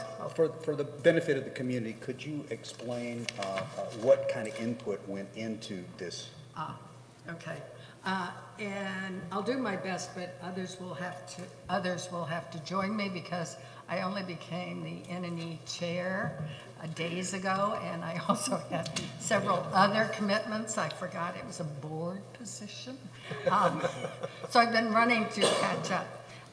But at the point that I received, that I got engaged with it, a number of people had reviewed the draft, and that included, I believe, you, Larry, and Marlene, who is the master counter, and the staff people had all gone through and marked every comment or line. After that, Leslie and I went through and resolved or reconciled all of the comments, and then there was a process of pulling out. A lot of it was, I believe, question of order and logic and getting rid of redundancies and repetitions. So then it was important to see that the flow was there, the table of contents matched the various parts, and Lisa from staff was able to do that. Then anybody else that I missed had their fingers on it, okay? And then the N&E committee met on Monday of this week, and we did a page by page. It was quick, but we did a page by page. We made a couple of changes. I would like to make just one statement about a change that is kind of through it and also will come up someplace else. And that is that the language has said that N&E solicits candidates for the board, ACC, and N&E. We don't. We do not solicit. I wish I'd gotten my dictionary for solicit. What we're responsible for is publicizing the openings and then getting the applications, vetting those in turn. The one qualification, which is that you're paid up in your dues. And then it's turned over for publicity in the views and through the communications staff. But I think that just that word, we're not recruiting and we're not soliciting. That is not our responsibility. So that means that it is the responsibility of the community to identify candidates for the number of positions. Okay. Okay. This has been a long time coming, but okay. glad to see the end of it. Parks and Trails. Did not have a meeting. The microphone. Parks and Trails did not have a meeting last month. Their next meeting is Monday night, Ken's. Okay. Okay, continuing business, there's nothing going on. Moving on to new business, emergency management services proposal. Yes. If you will look. Is that something you're going to present? Yes. Okay, go right ahead. Unless Joe would like to present it. No, I'll let you present it, Mike. No, go. No, you're good. You're the one who brought it to the committee. I'm not as eloquent as you. If you'll turn to page 31 in your booklet, it's kind of thick tonight. We have decided to come to the board and ask that there be a discussion that would allow our general manager to proceed with the possibility of joining the county sheriff's office and division of emergency management. The benefits are, I won't go over them because I'm sure each one of you in your packet has gone over them. But the benefits to the community are innumerous and quite beneficial. These are some things that by ourselves we do not have the capability to accomplish these for the community. And we have been asked by the board to come up with an evacuation plan, which we will in October.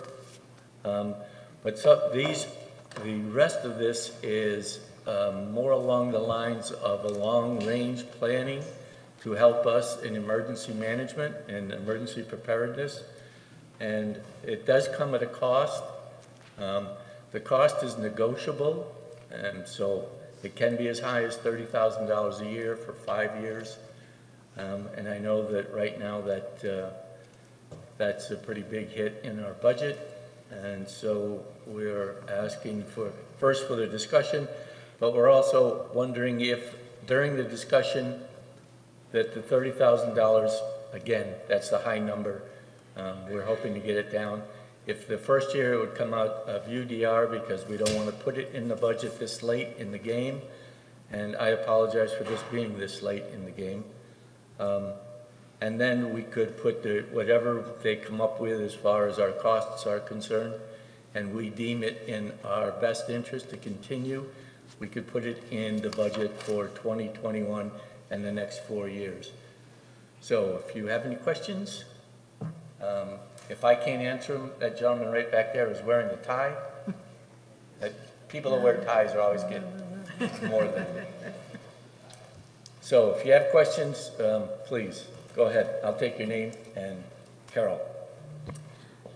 I have a lot of questions about this, but I first want to make a comment because I am on the Long Range Planning Community Safety Committee. I'm also on the Emergency Preparedness Committee. And one of the things that's really tough when you belong to an HOA is you're a community, you're like a city and a town, but you do not have the infrastructure, meaning the departments and so forth that accomplish the things that protect our community. So we looked at this, and I think $30,000 is a huge amount of money, and I think the county should be embarrassed to ask us for $30,000 because we bring so much to the county. But I also see that there is a huge advantage to us. And I would like Norm to speak to some of those advantages because they are things that I can't even begin to address. But we need a plan. If we had the big one here, and we know it's been happening elsewhere, we are not at all organized with the few CERT and emergency preparedness volunteers that we currently have. We don't begin to have enough resources, nor does the county know or care that we have needs here and there's no plan for how they would engage with us in the event of an emergency. Is that okay if I ask Norm? Oh, Yes. is this the president? Okay, so you're acting president. Yes, Thank go you. ahead. Please, Norm. Okay. Well, to speak to this document, it is merely for the purposes to allow the general manager to do what he does, which is to engage with this public entity and to have this discussion. Mike is correct. There are many functions of, this is more of an emergency preparedness type document as well as long-range planning. And Scott and Mark Lester are here to talk about it, especially in the realm of risk management, such as our forests. Mark has written many position papers outlining his concerns about that, and they're valid.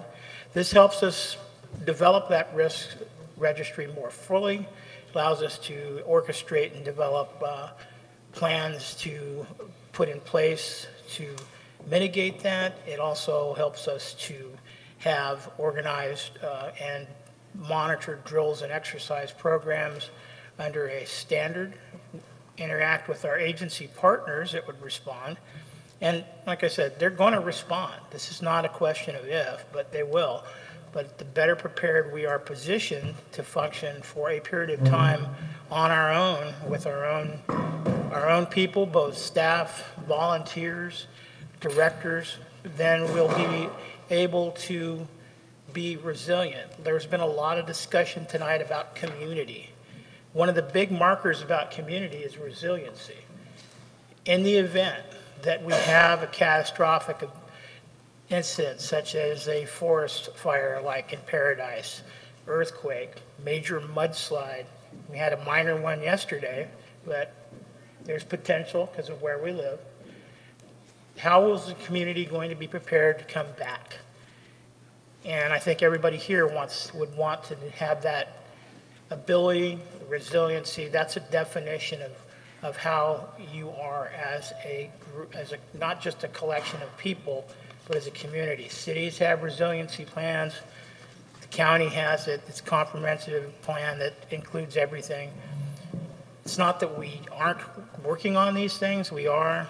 This just allows us to have those ability to work with the county, DEM, and their staff to get these things developed, flushed out, and put in place. What's this going to cost? I don't know. That's why we employ Joe to represent us in these discussions. And he's pretty good at it. And I ask us to allow him to go ahead and have those discussions. There's no agreement. There's no contract being signed. None of that. But we need to at least start the process. This may take longer than a year. We don't know. But if we don't have the discussion, it's not, when I was in the oil and gas industry and in the Coast Guard, it's not a question of if you're going to have a bad day, it's when. This helps us to be ready for the when. So if there are specific questions, I will be more than happy to take those. But you have kind of the breakdown of the services that are being offered. I will say one thing, both Larry and Eric last year attended what is called the public officials briefing for the Mount Baker volcano exercise. It was an opportunity to sit in with other governing bodies such as the city of Ferndale, Everson, Bellingham, etc., and go through an opportunity to discuss this role of this body in the event of an emergency. So that is one of the things being a member gets us to that seat and be able to discuss. So, and I'm talking to both of them when they spoke to me, they found that pretty valuable. So I'll take questions as they come up. I have a quick question about that. In fact, you brought up that exercise that Larry and I attended last year as an example of what this would allow us to do, this proposal. How did we get to do it last year? I arm twisted the deputy director pretty hard in meetings because, as Carol alluded, yes, they understand we have population density and we are a member of the county, but occasionally they have to be reminded that they have to still, And those of you that have interacted with them know that still have an obligation here. So I've known John Gargett since the Emergency Operations Center was located in the bottom of the courthouse. So that's a lot more years than most of us want to talk about. So I called in a favor. And I would do it again tomorrow if the opportunity came up. But this puts us in a mechanism to have for systems, not people dependent. I'm going to go away, either my choice or his, at some point. But this puts us in the system. A system is much better, as you know, Eric, from your military. A system is where you need to be at as opposed to people dependent. So, but I did use some past experiences with John to get you there. Well, I appreciate that. I didn't know that's how it happened last year. But I do have to say that experience last year for me personally, and I can't speak for Larry, but I would imagine that it was eye-opening in the way that the surrounding areas have to work together in the event of Mount Baker blowing its top, as the example that they used last year in the exercise. And it was really enlightening to see the different, and be a part of, be included in the different systems that were in place to mitigate not just mitigate the risk, because planning for it is mitigating the risk, but to help people plan evacuation routes and understand what rivers are most likely to be impacted, what areas are most likely to be impacted. And so I think that this is something that our community should definitely have people participating in. We've come back to this time and time again, safety first above all else. And this would be a safety for the community coordinated effort. Yeah, it's a step in that direction. It is. I am questioning the authorizing of the $30,000 right now, though, because we haven't negotiated yet. Correct.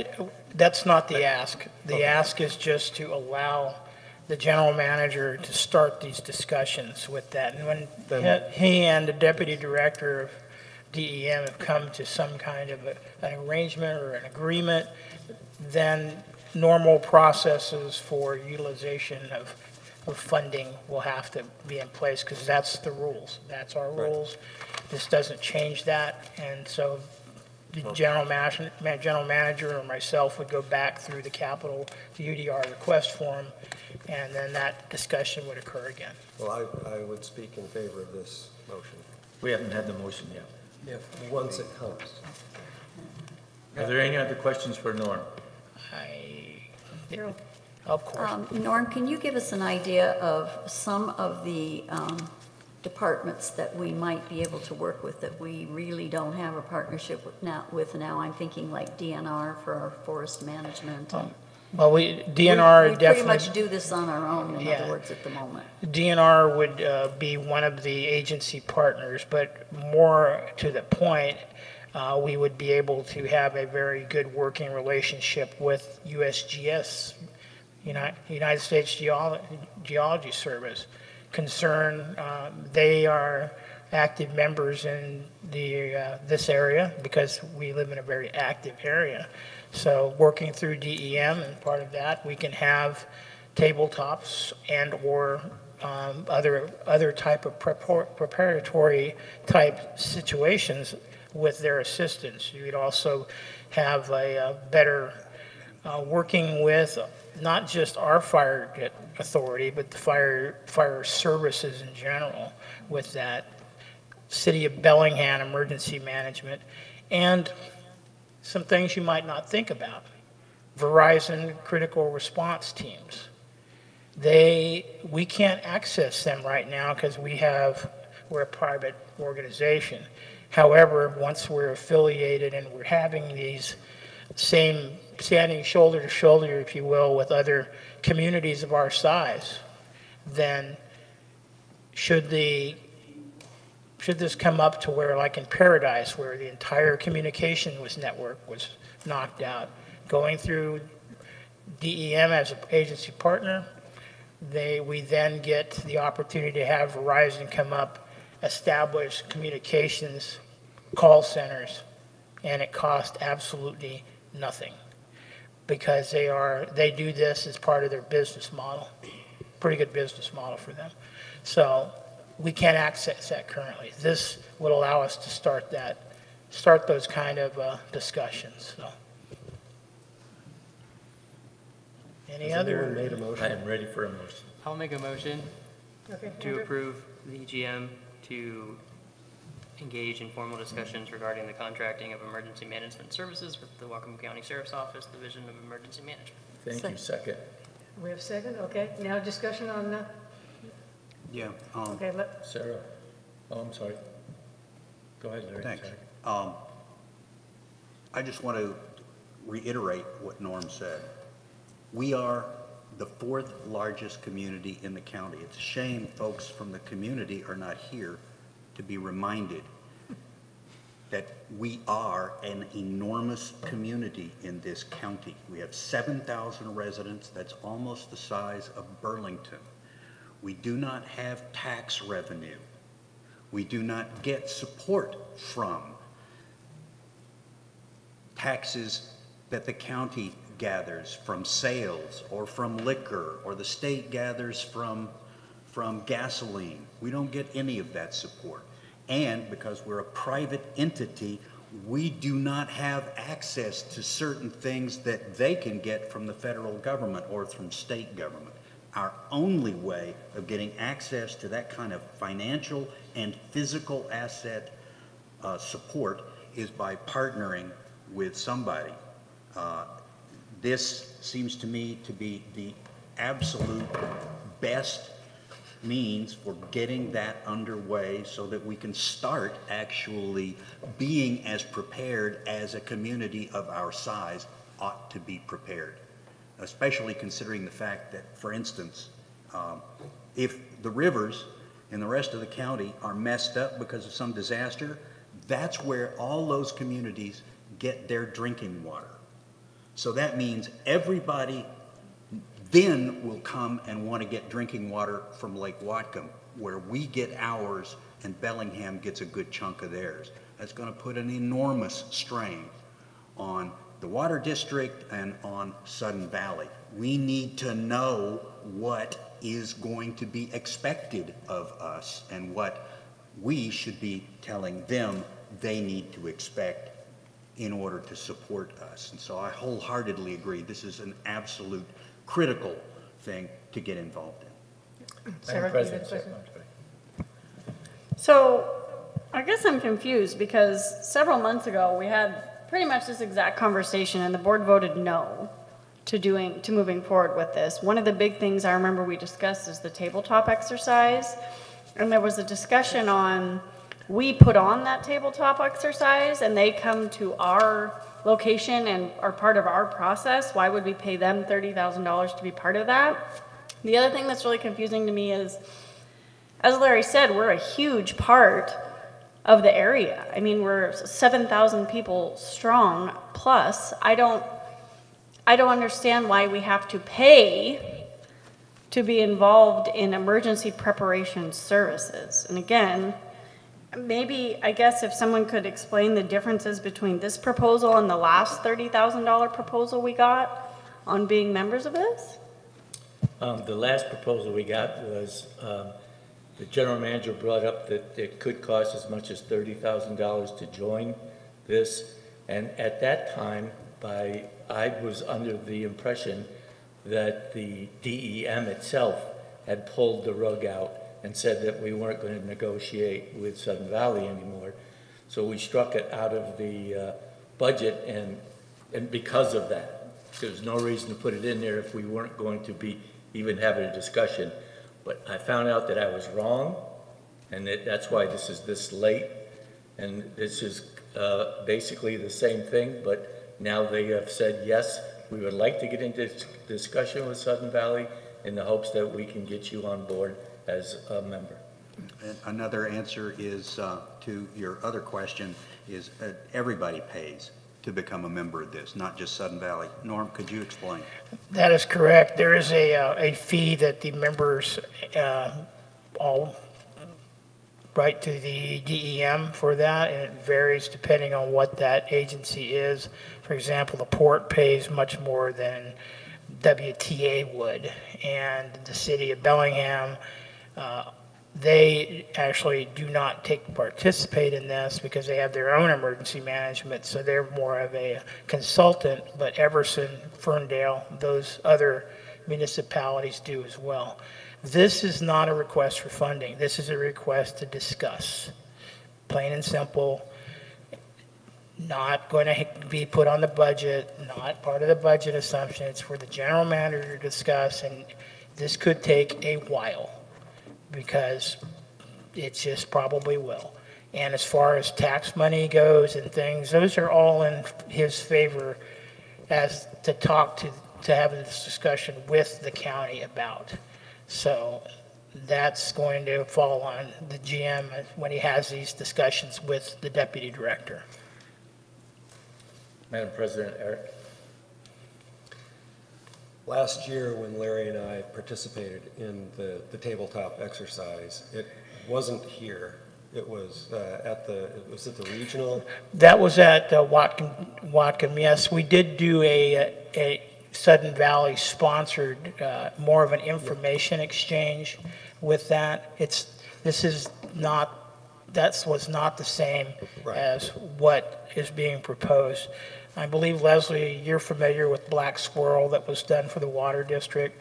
When that is this type of exercise that would be assisting to develop for our purposes. Right, so. And so in this tabletop exercise that we did last year at the Whatcom County emergency offices, it's a war room larger than this dance barn. And with, if you can imagine, it looks like a NASA, a mission control room practically. And you have all of the elected officials or representative elected officials from all of the different surrounding areas, along with state representative elected officials, along with engineers and communications staff and so on. That is really where the nerve center of any emergency response is going to be coordinated. And for Sudden Valley to have a place at that table and be able to, during the discussions throughout the tabletop of how Sudden Valley could be impacted that nobody else was imagining, or how Sudden Valley could help potentially, that it was as though before this tabletop exercise, Sudden Valley was a black hole to the entire surrounding community as far as emergency management went. And maybe not an entire black hole, because I know, Norm, you've been involved, but point taken. But I'm saying that as far as all the elected officials went, they were depending more on the networks that were created at these tabletop exercises. And for Sudden Valley to be involved in that was an incredible plus. And I would hate to see us be excluded, for whatever reason, from that network, because it's the network of support that is going to save all of us. Madam President, Leslie, and then Sarah. Okay. This motion is not to spend money. This is to authorize the general manager to have a discussion which will hopefully lead to making us allow us to have more assistance during emergency procedures and things. When he has had the discussion, then he will come back to us and say, this is what we can get out of this, and if there's a cost, then he will tell us that. But this is just for a discussion. This is not to spend money. Madam President, Sarah. Okay, that kind of answers my question, but I was just a little confused because we specified a funding source. So this motion is not to spend any money, and the board will be told, and you'll come back and report back, you know, we've negotiated X amount, and it would come from UDR. I just want to make sure that's clear. We're going to start negotiations at zero. Perfect, thank you. Until the motion comes back with a dollar amount, I would suggest we not even talk about where it comes from. Call the question. Anything else? Call the question. Okay, hearing no objection, all those in favor? We have a unanimous vote. Okay. Next item on the agenda is proposed revision of the conjoined lot dues. Larry? Okay.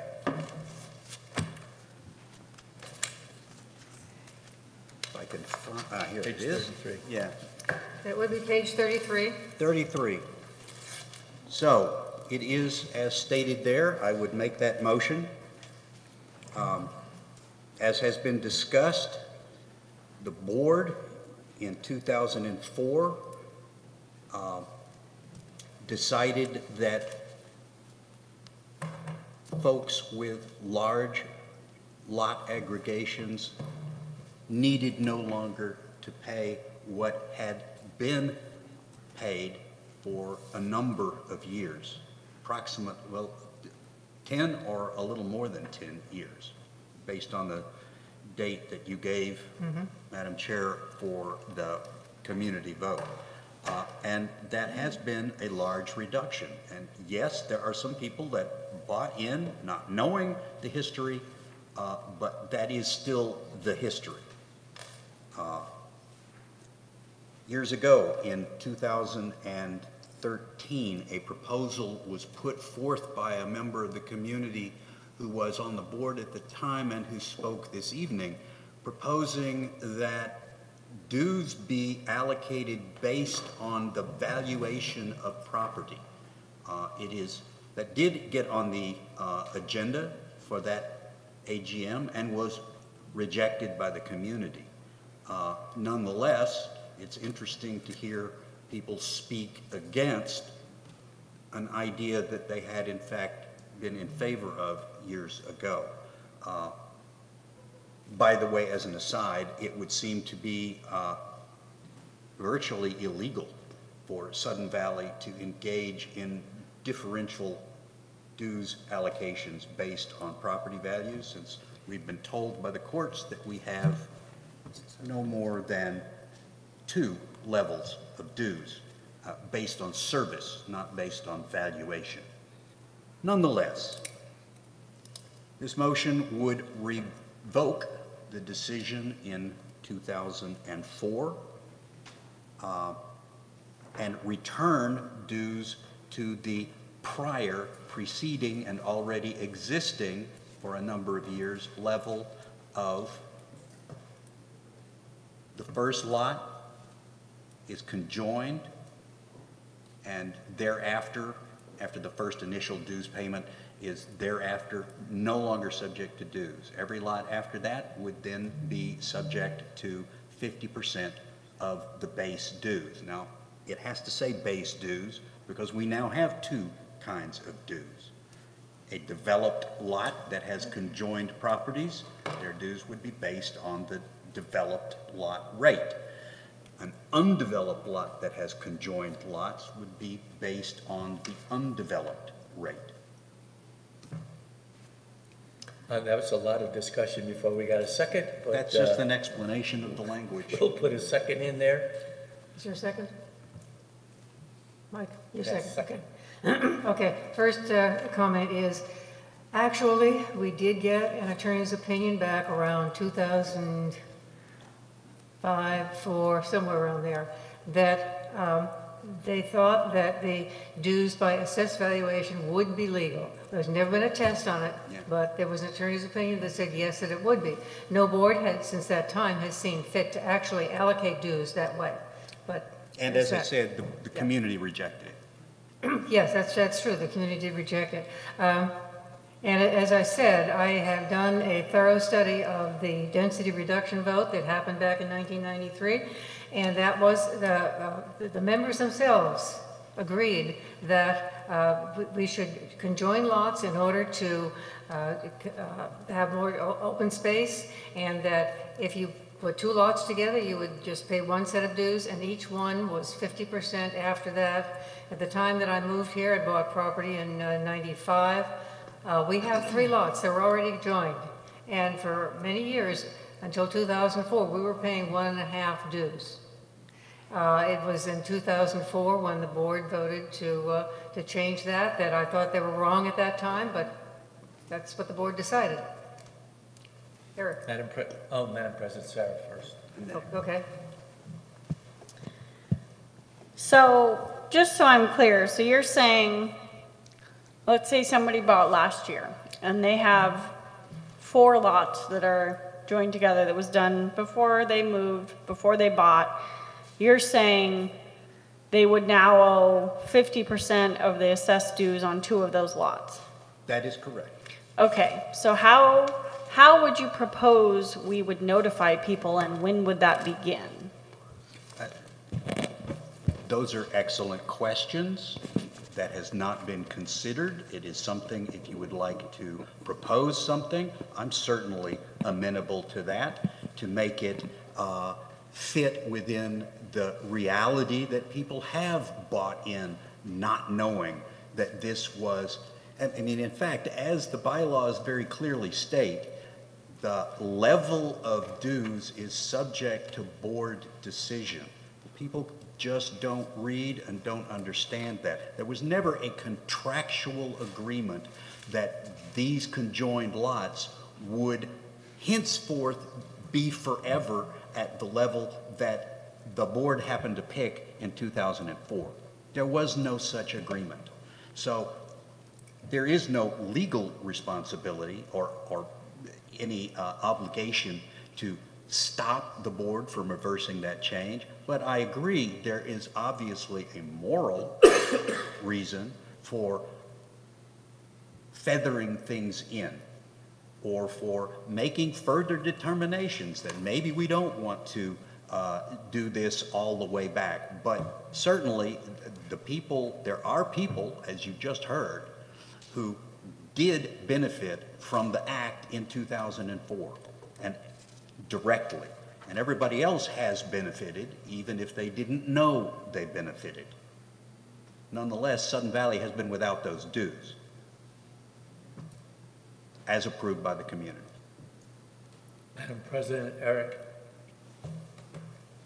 A couple of things real quick.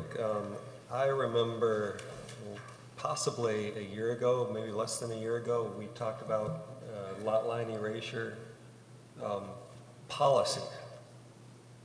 And I believe, do you remember, could you fill us in about that? Yeah, we did have a discussion on it about allowing or not allowing lot line erasures, and at that point, I propose that we don't allow those going forward, because we absolutely lose those dues forever once you do that.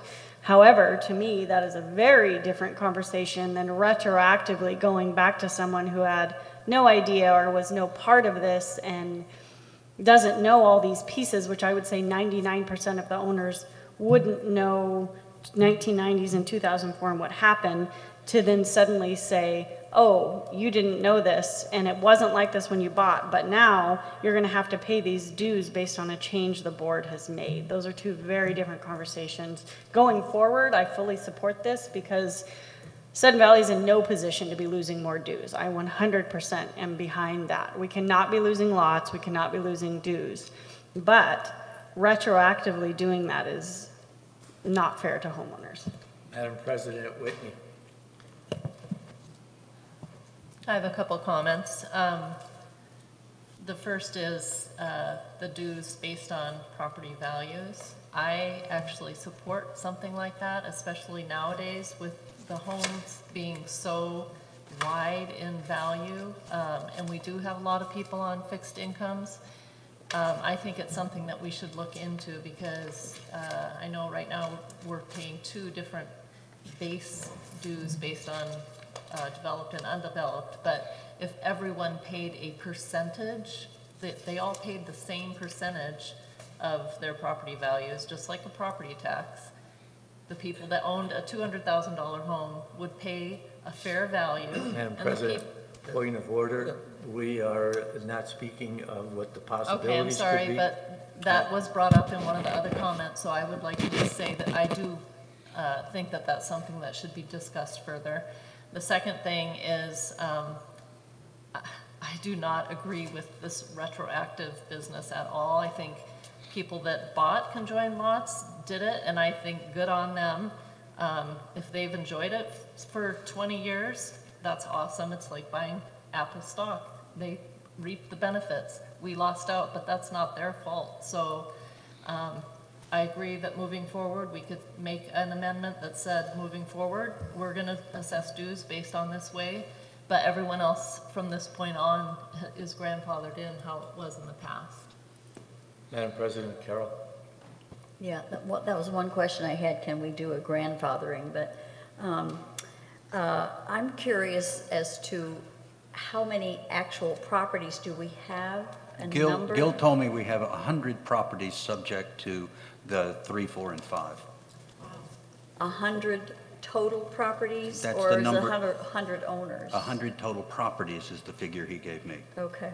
With a variety of different numbers, John. I got some it. two, I some- just was yeah, okay. curious. I just wanted to get an idea of what the impact of that was, and I'm kind of leaning towards the idea that we need to grandfather in. I just think it's unfortunate that we've lost it, and it was poor decision on the part of the board at the time, but we can't assess other, I don't think we can change it for other people.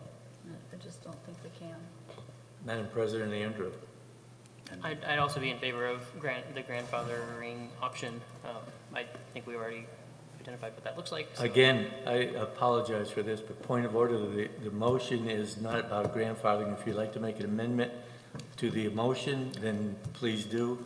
But right now, the motion on the floor is as it's listed on the paper in front of you. Right, I'm just voicing how I feel. So in the event that I may not be in favor, when I don't raise my hand, you and the community know why that's happening. I wanted to clarify now, this is a request for a board policy. This is not for a bylaw amendment. That is that true? correct. It is correct. It is a Okay. board policy subject to board determination.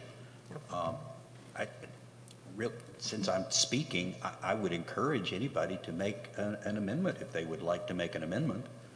Eric? I would like to table this until such time as we have the policy in front of us that speaks to this that we passed last year that Sarah spoke to. Yeah.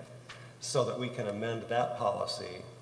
If necessary. If necessary, but have that amendment, have that policy in front of us to attach a potential amendment to this end. I would actually second the motion to table because it was my understanding that we have already passed a policy that said going forward, this is the rate that would be charged. We would like to see that and make our decision at that time. I would also like to have a list of the properties that are affected or would be affected if there were to be a change. Are you suggesting? Not a generic list, not a granular list. We don't want each member. Not necessarily names on, okay, but simply, okay. How many? X number of houses have 2 lots conjoined, X number have 3, X number, yeah, that kind of a list. The financial impact of Yes. a decision along these lines, are you requesting staff to make that? Yes. Well, and because we need to table until such time as next board meeting, would that be reasonable? Or shall we push Given this? everything else that's Yeah, going on. because we've got a lot of plates in the air right now. Gil will be back, it'll be fine, we'll have it for the next board meeting. I'd like to push it into September, Yeah, if we may. that's what I would recommend too, is let's push it into the last meeting in September. Agreed?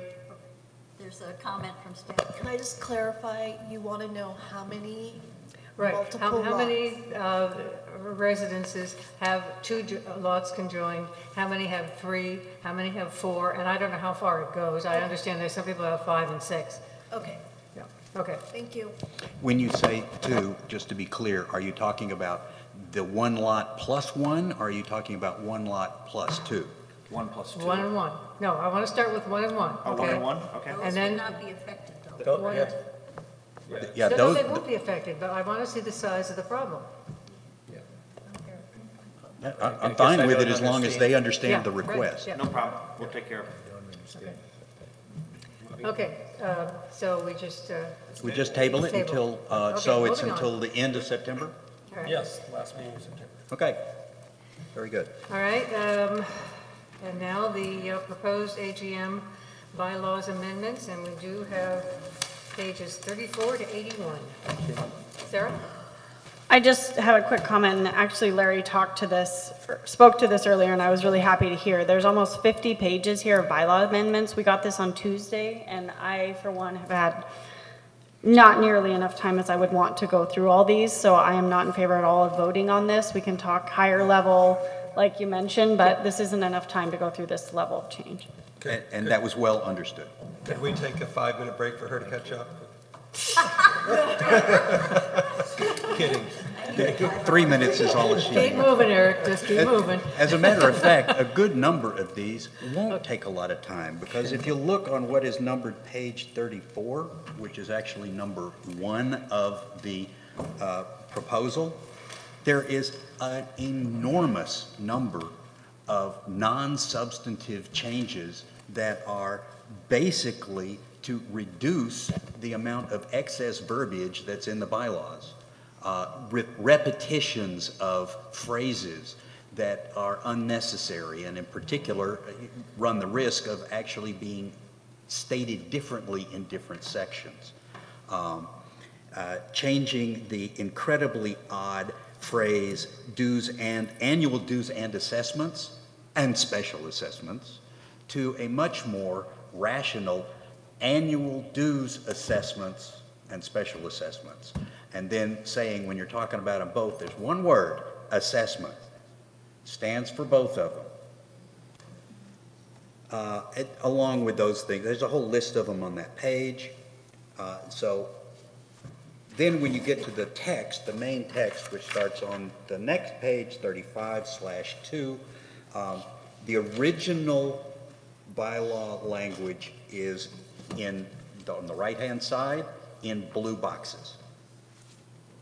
And red text, it's just to try and make it clear, that's what is being changed. That's not done for the non-substantive stuff. And after a while, although sometimes I did do that for the non-substantive stuff, you take a look at page 4, you'll see the word "in these bylaws" I changed to "herein," because that's ridiculously long. After a while, I stopped noting those. You'll see the same damn thing all through the text. All the new text is on the left-hand column, either red and underlined for inserted, or red and crossed out for deleted. There are very few deletions that you'll note. And what about the red and not underlined? As in on page 5. That is a goof on my part. What about on 4? There's another one. That should be, all that red stuff should be underlined. Okay. Especially because you'll see the word "new" in the right-hand column. Could I make a friendly proposal here with this? Because this is a voluminous amount of changes, as Sarah indicated. And were we going to, I don't believe that we're going to be voting on these tonight. No, my opinion was that we were just going to be looking at this, that these are going to go to the attorney. If you see anything here that we don't want to bother with, then, throw it out, and so we don't have to spend money. Right, and so my suggestion was that understanding the difference between the substantive proposed changes versus the non-substantive changes. And the non-substantive changes are verbiage. fairly clear. I bet we can, over the next days, we can all read through this. and That was the verify point of my opening Yeah, statement, that right. most of the stuff is non-substantive. You can Right. see it, it makes no And difference. so maybe it'd be a good time to, let's look at substantive stuff. That would On have been the page very next 34? thing to discuss. Yes, okay. Madam President, Sarah. I guess there is one thing under non-substantive that Larry notes as non-substantive that I immediately don't agree with, and it's the part about conforming law references throughout to state law. And actually, this may be different than I was thinking it was. Basically, I've noticed just in skimming these, again, I haven't gone through them in detail, there was several references to unless otherwise noted in state law. My concern with that is immediately that makes me think of Wakaiowa and the fact that state law has changed obviously some things in here, and the fact that our attorney did not recommend changing our bylaws. We've also gone this long with our bylaws being how they are, knowing that state law will supersede our bylaws anyways. So I don't see a reason, nor do I want to put any reference to unless superseded by state law, because that's already a given, and I feel like that's changing our bylaws to be more in line with Wakaiowa. There are actually two ways that that phrase is used. Throughout the bylaws currently, you'll see things like, this shall be done consistent with the laws of Washington State, or consistent with the laws of the state of Washington, or consistent with blah, blah, blah. So I changed all of those to consistent with state law. Okay.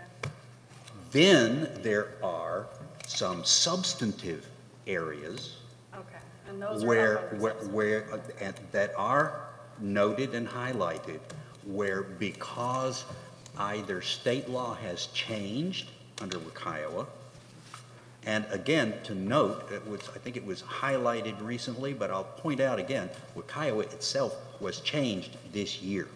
It is now different starting the end of this month from what it was earlier. It's been clarified. But in any event, there are two areas in the bylaws where, lo and behold, we have never been consistent with state law since the 1994 HOA Act. And so those are going to be changed as well, but they're noted as substantive changes and highlighted especially, I think, with yellow text pointing out the section of the RCWs that they are inconsistent with. So so you specify substantive changes with yellow highlighting? Is that what you're saying? Is that how this For is formatted? those two particular, Oh, but not for all of them? yeah, for other substantive changes, you'll just note the new text on the left and the old blue text on the right. Okay, so no different, then there would be no way reading through just this to know substantive versus non, I mean, it wouldn't jump out at you. It should, because you'd see a lot more words. Okay. For instance, Volume though, or is it? I mean, yeah, it is all about volume. I mean, basically, you read through this stuff, you'll look at page 4 and you see the phrase, herein referred to. All right, so I'm trying to standardize the language. The old text was, hereinafter collectively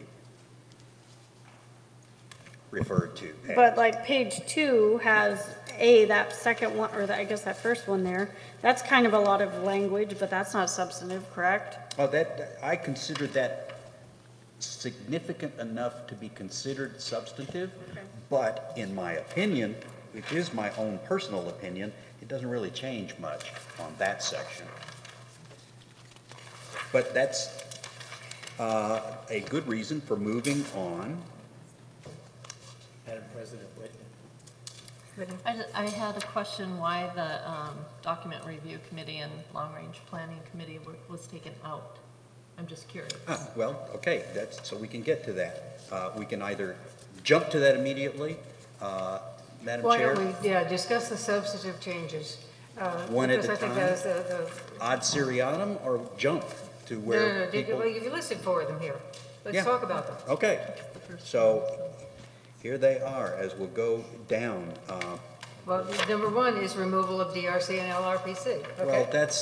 that's a good one. That's not the first one in the document, but certainly All that's right, a but big it's the one. first one that you've listed, one on that's the why I'm list. going, starting there. Okay, so the document review committee thought that the LRPC as worded was incredibly over specific. It gave the board no flexibility, and as was seen for the previous 2 years, we didn't have any volunteers, we couldn't have a committee. Same thing with the document review committee. I mean, I kind of like the idea of having it permanent, but what the heck? Let's reduce the number of specified committees and give the board the flexibility to create processes that meet the needs of the time, as opposed to saying, oh, no, we have to do it this way because the bylaws say it. An original proposal was to give a list of committees that the board ought to consider creating every year. Well, the DRC, the other members of the DRC said, no, that still tells the board too much in detail what they should and should not do. So that was removed. And it is just a concept for shortening the bylaws and giving the board much more freedom on how they're going to do stuff every year. Eric? I want to add on to what Larry mentioned about the reason that the difference between a standing committee, which is what would be in the bylaws, versus an ad hoc committee, which is like the communication committee right now, is something that gets chartered every year or as needed by the board of directors. And what happened with long-range planning, I think that a lot of people would recognize, is that that committee's hands were tied in its charter as to how it could be created, how it could be operated, how it could be formed, the formation of members.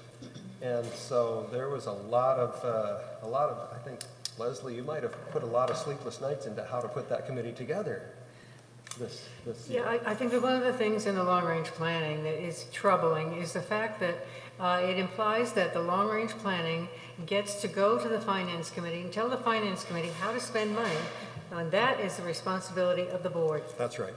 So there are a lot of things in the standing committee charters that hamstring the boards. And really, these should be board committees. A board committee is something that the board charters. And right now, the Long Range Planning Committee is no longer a board committee. It's a members committee. Because they... It feels like a board committee. Well, no, they will all, committees will all operate that way, of course, but they have absolutely no flexibility to change with the times, to change with the needs of the community on a year-by-year basis. And so I always believed that a standing committee was far superior idea to having an ad hoc committee, because forming an ad hoc committee meant you had to write a charter every year and you had to gain board approval and so on. It was a lot of busy work, but that was, boy, my experience has taught me otherwise. An ad hoc committee is far superior in the ability for us to twist with the needs of the community as necessary. And so that was the reason that we talked about the LRPC as the first one to bring out of the bylaws, propose that it be removed, and DRC was another. Now, we actually discussed finance because it's not an elected. I mean, N&E is elected. Right. ACC is elected. You're going to have those committees. They have to be in the bylaw. Right. Finance is not, but it would be. I think we all agreed generally it would be crazy not to have a finance committee. But it is certainly something that one could think about. Okay, so what we would take to the attorney concerning this is simply, is it a legal thing for us to do? For us to delete and it's just those. striking things out. Just strike them out. Correct. Yeah. Madam President, Carol, I was just going to say, we talked a long time about making emergency preparedness a committee, but really, emergency preparedness should not be in the hands of a committee. It should be in the hands of staff. Because you can't be inconsistent. And that's one of the challenges I think we've had all along, is how do you put a cohesive plan together? Now, for now, we need to have a committee because we don't have staff to do this, other than, is it 1/4 of Norm? That gets to be 1/4. something like that? Yeah. Gets to be maybe a little over a day a week. But I agree, if we had it as a standing committee, I've changed my mind about it too. I think it needs to change with what the needs are of the community at the time. Okay. Madam President, sorry. Was there any discussion at DRC about having finance go the other way, where it's a elected committee? No, that just never came up. It was not rejected, it just never was brought forward. Okay, so if I may suggest that we send this to the attorney about the removal of those two committees and just kind of get an opinion back. I would expect that would be a 30-second job. Yeah, oh, exactly. But I mean, we got to go there. Okay. So moving on to the minor revision to appeals. Would you like to tell us about that, please? Do you want me to go there? Page number? I'm feeling bad because so many pages get skipped. I don't want to skip something. Let me point out page 14. It's one of those yellow boxes. Election and term of office. First of all, that text that is removed, it was redundant because it's mentioned elsewhere. So we didn't need it there. But where it is mentioned, and here, it was inconsistent with the RCWs. They say very explicitly that when a director is replaced, the director serves until the end of the term. We haven't done that as long as I've been on the board, but it's very stinking clear in the RCWs. The term of the original The board term member. of the original board member. And so that really does need to be changed. And that would also mean that there are only 3 board members on there. That means that most every year there would only be 3 board members up for election instead of sometimes we've had as many as 5. Well, last year. Yeah. So to me, that's a substantive change. That's Yes, quite it's not correct. here. It is a substantive change, Yeah, right. Okay. and that's why it's in yellow. It's highlighted. I know, but I'm working right off of the master list that you put in the front. Oh, no, that is not a master list. Okay, what is it then? That was just a notification of a couple of things that was done Okay, this is not and a the list code. of all All of right. the non-substantive stuff. All right. Okay, so, moving to page 15, again, the reason I said it was as permitted by state law up at the top was because the original regarding a 2/3 vote of the members to remove a director is not correct. The RCW 6438-0255 says quite clearly that it is 1/2. However, the language there is so bizarre, all I could come up with was as permitted by state law, and let lawyers figure out what that language means. Because it could either mean, you could literally read it, and we had a long discussion, you could literally read it as it means that you need 1,600 people to vote to remove a director. Or you could read it to mean you need 1,600 people to vote, and of them, 800 need to vote to remove the director. We can't tell which it is, but we know it's not what was here originally, which was 2/3. Eric, would you mind reading that I'll get to it, yeah, sure. that paragraph? Because it is strange with the word present in there, and why the word present is Yeah, there. and so it could also be interpreted by how many people are actually in the barn. Yeah, the word present makes it kind of In the meeting. Yeah, it's just, And how the do you current define bylaws are wrong. Present. What they are, who knows, so I just said state law. Let the lawyers figure it out. And 6438-025 is a very familiar law to all of us by now because that is the budget requirement under 6438. Well, that's what the Wakaiowa changed, was Right. the middle. The very top still exists, the very bottom still exists. All right, 6438-025, subparagraph 5 reads, "The owners by a majority vote of the voting power in the association," which sounds an awful lot like the majority. Like 1,600 votes. 1,600, right? Sounds like. Of the voting power in the association present, in person or by proxy. Present in person or by proxy. Yeah. What the devil does that mean? Because we don't have proxies, but that would make me think we have to have 1,600 people in the barn voting to do that.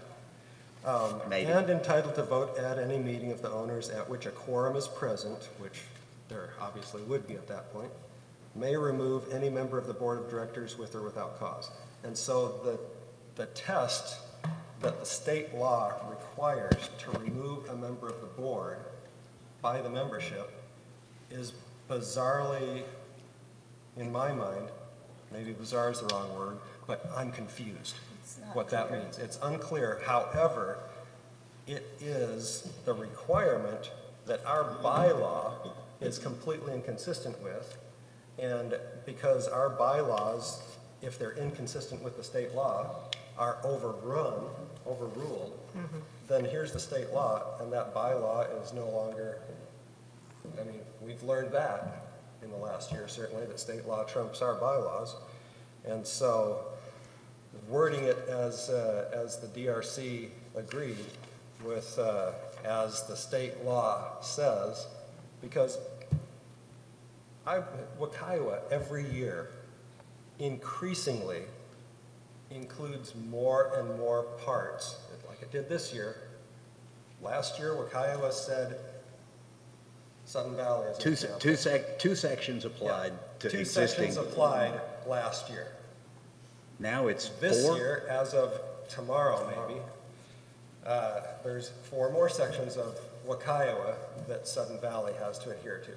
And so we're continually having to conform with more and more new law, which the new law says something different than this. Yes, yes. So again, as I said earlier. It doesn't apply to us now. The phrase permitted by state law or consistent with state law is going to mean different things, and you'll see where it is stated. And also if I have failed to properly quote the old bylaw, just have a copy of the old bylaw, it's online, and take a look, and you'll see. Most of the time that won't have any meaning at all. Where it has some meaning, you'll see some language out to the side. Let's move on to page 16. It's Can I ask you a question about right underneath that? It says causes in red. What is causes? Where is that? okay, formatting error here. I don't see it adding in or. Yes, it is. It's a change. You see the title of B? Yeah, automatic removal. Yes, the original title is causes. So that's what that means. This got removed. And This was inserted. Yes. Okay. Because that whole section is not a cause for removal, that's automatic removal. Got it, okay. You do those things, you're off the board, period. Okay, thank you. Okay, sorry, that's a. No, I'm getting a better sense of what you're Yeah. Trying to do things in 2 columns is really fun. I encourage everybody to try it. Okay, page 16, again, you have another inconsistency with existing state law. And this is where I said earlier that a replacement director serves until the end of the term, not as we had said, which was for the end of the year. Okay. Yeah, 18 is pretty easy, but basically, rather than trying to list a bunch of days, because Wakaiowa changed the number of days leading up to an AGM, I just said consistent with state law. Okay. On pages 21, 22, you'll basically see a lot of, I tried to simplify the statement of what charges are collectible. So that instead of constantly repeating unpaid annual dues and assessments and special assessments and charges associated therewith, it's just stated once, maybe twice, but basically it's just stated one time up at the top in the middle of page 21, and then after that it says above stated amounts, above stated amounts. It does get repeated on the next page.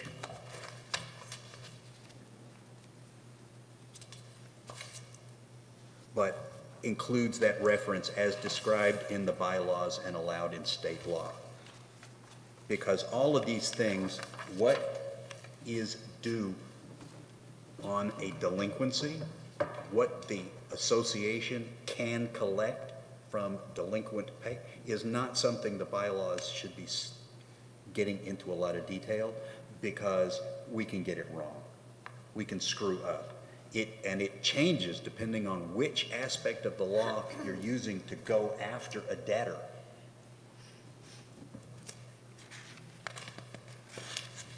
Okay, removed a bunch of things saying how things should be delivered to homeowners and just referred to an expanded delivery section in section 6.3. You'll see that at the bottom of page 22. There'll be several places where no longer is it saying separately in the bylaws, oh, you have to deliver it by this method. No, just look at Article 6, Section 3, and those are the methods you can use to deliver things to the community, or that the community can deliver things to Sudden Valley. Okay, on the bottom of page 24, the block there, those are two long sentences that were redundant in the existing bylaws and didn't need to be there, so I've deleted them. Where were they deleted? They were deleted out of the column on the left-hand side of the page. Oh, but we're not seeing. You where don't see they were. where they're deleted, Okay. that is correct. But they are in that section. Okay, lots of pages moving on. Okay, you'll see on page 32 a huge blue block that was... Larry, did you want to mention the, starting with the, I'm sorry, I went back to the executive committee, and the vice president shall also serve as the chair of the appeals committee. Oh, yes, but that's... the non-voting member. Right, that is just a clarification. Page 27. It's added text, it's gonna, 27, it's gonna match the process that we already use, but it's making it clear that this is a job duty of the vice president. It's putting it into the definition of vice president. Yes, ma'am? Is that, I realize that the vice president acts as the committee chair for the appeals committee. But there are occasions when the committee of three gets together, votes, and then there's another appeal that goes to the full board. Are you saying that at that point, the vice president does not vote And we'll in the get full to, board? when we get to the section on the appeals committee, we'll discuss that in more detail. Okay, thank you. Okay, page 32 was a long discussion of how an ACC member should be replaced, which is really ridiculous because there are perfectly good provisions already mentioned in sections A3, or 3A3 and 3A6. So just look at those and follow those. That's how an ACC member gets replaced. Same as the board. Same as the board. Okay, now I will mention something that I just got handed. Page 33. I'm hesitant to add it now because it's detailed. The N&E has just told me that they'd like to have 2-year terms instead of 3. But if you look at page 33, that's a good chunk of text that would need to be changed in there. I'm really hesitant to add that on the fly. I mean, I'll do it because they asked for it.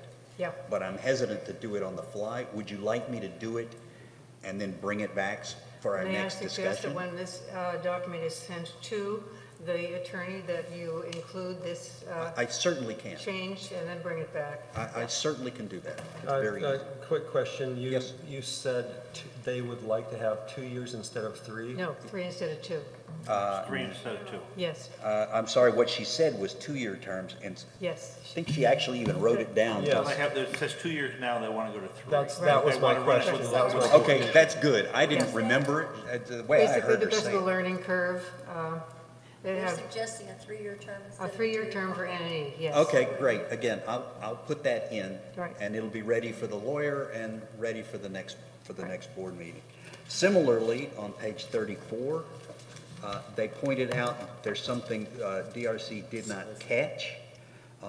Paragraph G, it says NNE shall solicit nominations, and they suggest that really needs to be publicize openings. Yes. So that I can do on the fly. So if everyone That's would another mark that, change, yeah. That's good. that will go, okay.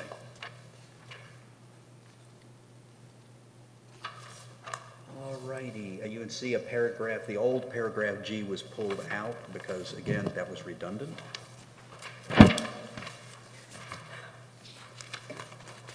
36(7), all right, 38, we've talked about that. That's the removal of document review and LRPC. 37 is the... Oh, the appeals committee, yeah, let's go ahead and do that. Okay. The new language at the bottom of 37, shall not vote on any appeal, and here's why. The existing or the newly revised appeals procedure makes it very clear that when there is an appeal to the 3-level panel, that the chair, the lead person of that particular meeting, has the duty to make sure that there are no other directors in the audience. Why? So that those directors, if there's an appeal from that to the full board, those directors aren't prejudiced by whatever they heard in the room.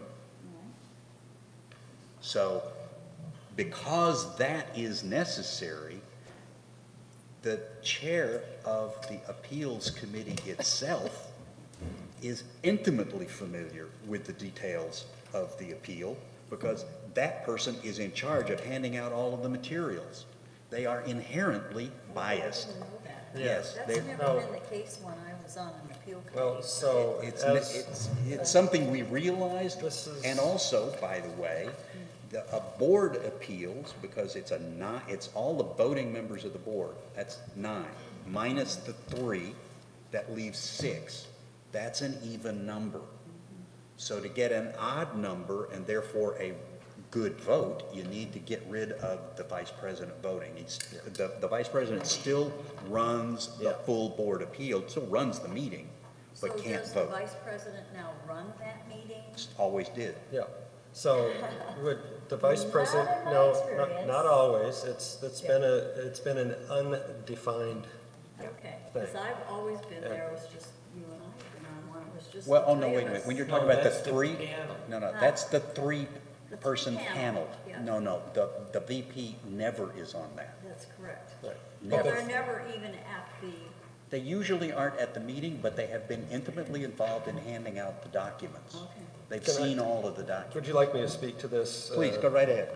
Out of experience in this position, the vice president, whenever there is an appeal that is requested, that to me is like well, I guess I gotta just cancel the next month of my calendar because I've got to get this organized with respect to who's going to be on the first 3, 3-person panel.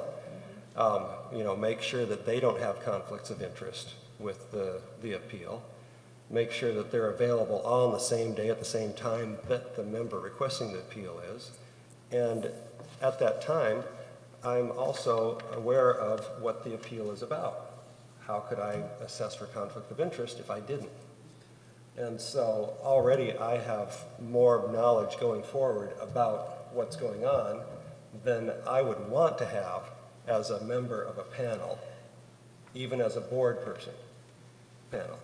And so getting the 3 people, Yeah, it makes sense. right? I'm okay And with then it. at the next level, it's great for the vice president to run the meeting, but not have a vote in it. And Leslie has experience with this Well, position a too. little different, though, Yeah. from yours. Because when I was vice president and would run the appeals panel, yes, you would know the subject, but I was very careful not to inject myself into it. Staff prepared all of the materials, made up the booklets, gave them out. I mean, my job was to find 3 people to be on the panel, but that was the limit of it. And I actually, most of the time, did not even appear in the room because I wanted to keep that distance. So, And that's a good thing. And it didn't happen that way. And this now is making it much more explicit what's going to go on. okay. Just setting the rules out in a way that hadn't been specified before so that there is a fair and standard process that doesn't vary. Because this is the kind of thing, when you're talking appeals, people are talking their legal rights. They want to know what their legal rights are and that they not vary at the whim of whoever happens to be So in we'll bring it place. back, and with everything else, we'll vote on it next week. That's right. Let's see. And the next couple are removal of the committees. On page 38, along those lines, added language consistent with the new appeals process that says that the remaining board members to a full board appeal not only must not have been on the 3-person panel, but that they not otherwise be aware of the circumstances. Now, we can discuss that at the time, but that's the reason why that's there, to be consistent with the treatment of the vice president. And the reason that that could occur is because, as we have seen, people who are intimately involved with the appeals process may actually have outside knowledge of the incident that has been cited, and they should not be involved in the process. I mean, And it if- becomes a little more dicey because now we're having open panels. now we're having open panels. Right. Well, okay, let me see this. Yeah. 2 things.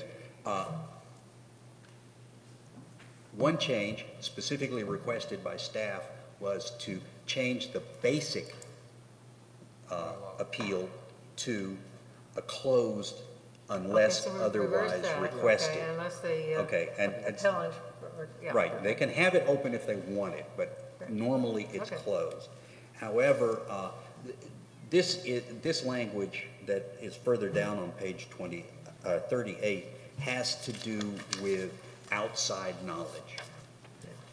It's the same thing that if a juror serves on a jury, if they have outside knowledge, they are not going to be serving on that jury.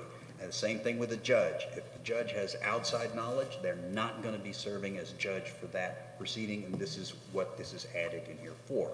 That's why it's there. We can talk about it later. Okay, then move on to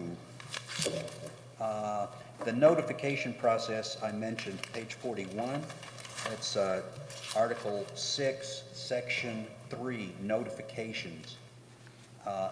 Adding there that publication in the newsletter is appropriate notice, because it certainly has always been that for rules and regulations.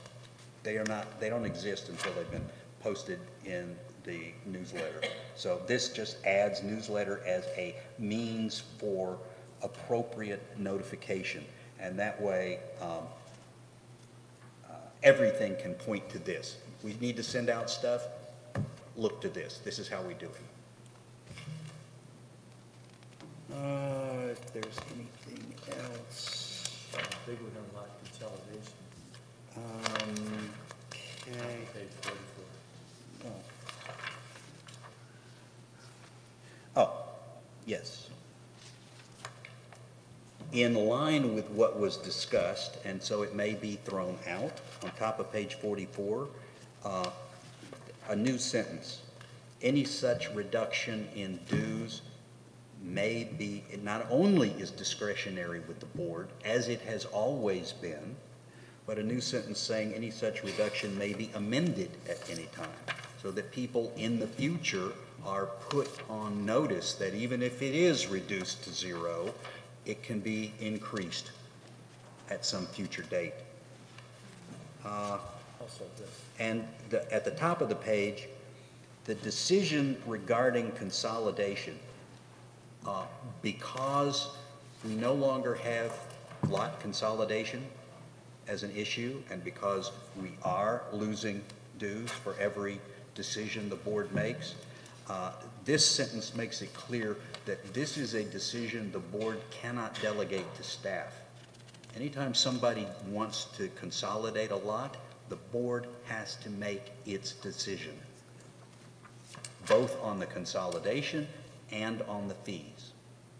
So I am very insistent on that one. The last one, that's a board decision for the future. Once again, that actually does not have any impact on the proposal that was put forth regarding the increase of already consolidated lots. This would really only go into effect as of the date this was voted on and approved by the community, and would go forward from that date. So that, for instance, next year, you could have the same proposal to increase fees, and it would perfectly be acceptable, at least in the sense of notice having already been given.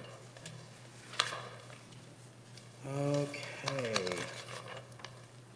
46 on fines and penalties. Yeah, 46 fines and penalties, that's the same. It's just consolidate or making consistent the language regarding all of those issues. And same thing on 47. And that's basically it. That's it. So we didn't go over 3, clarify budget definition and conform with current and future state law. So where is that? How did we miss that? Okay, that was, and somebody in the community did mention that, so that would be definition. That would be page 5.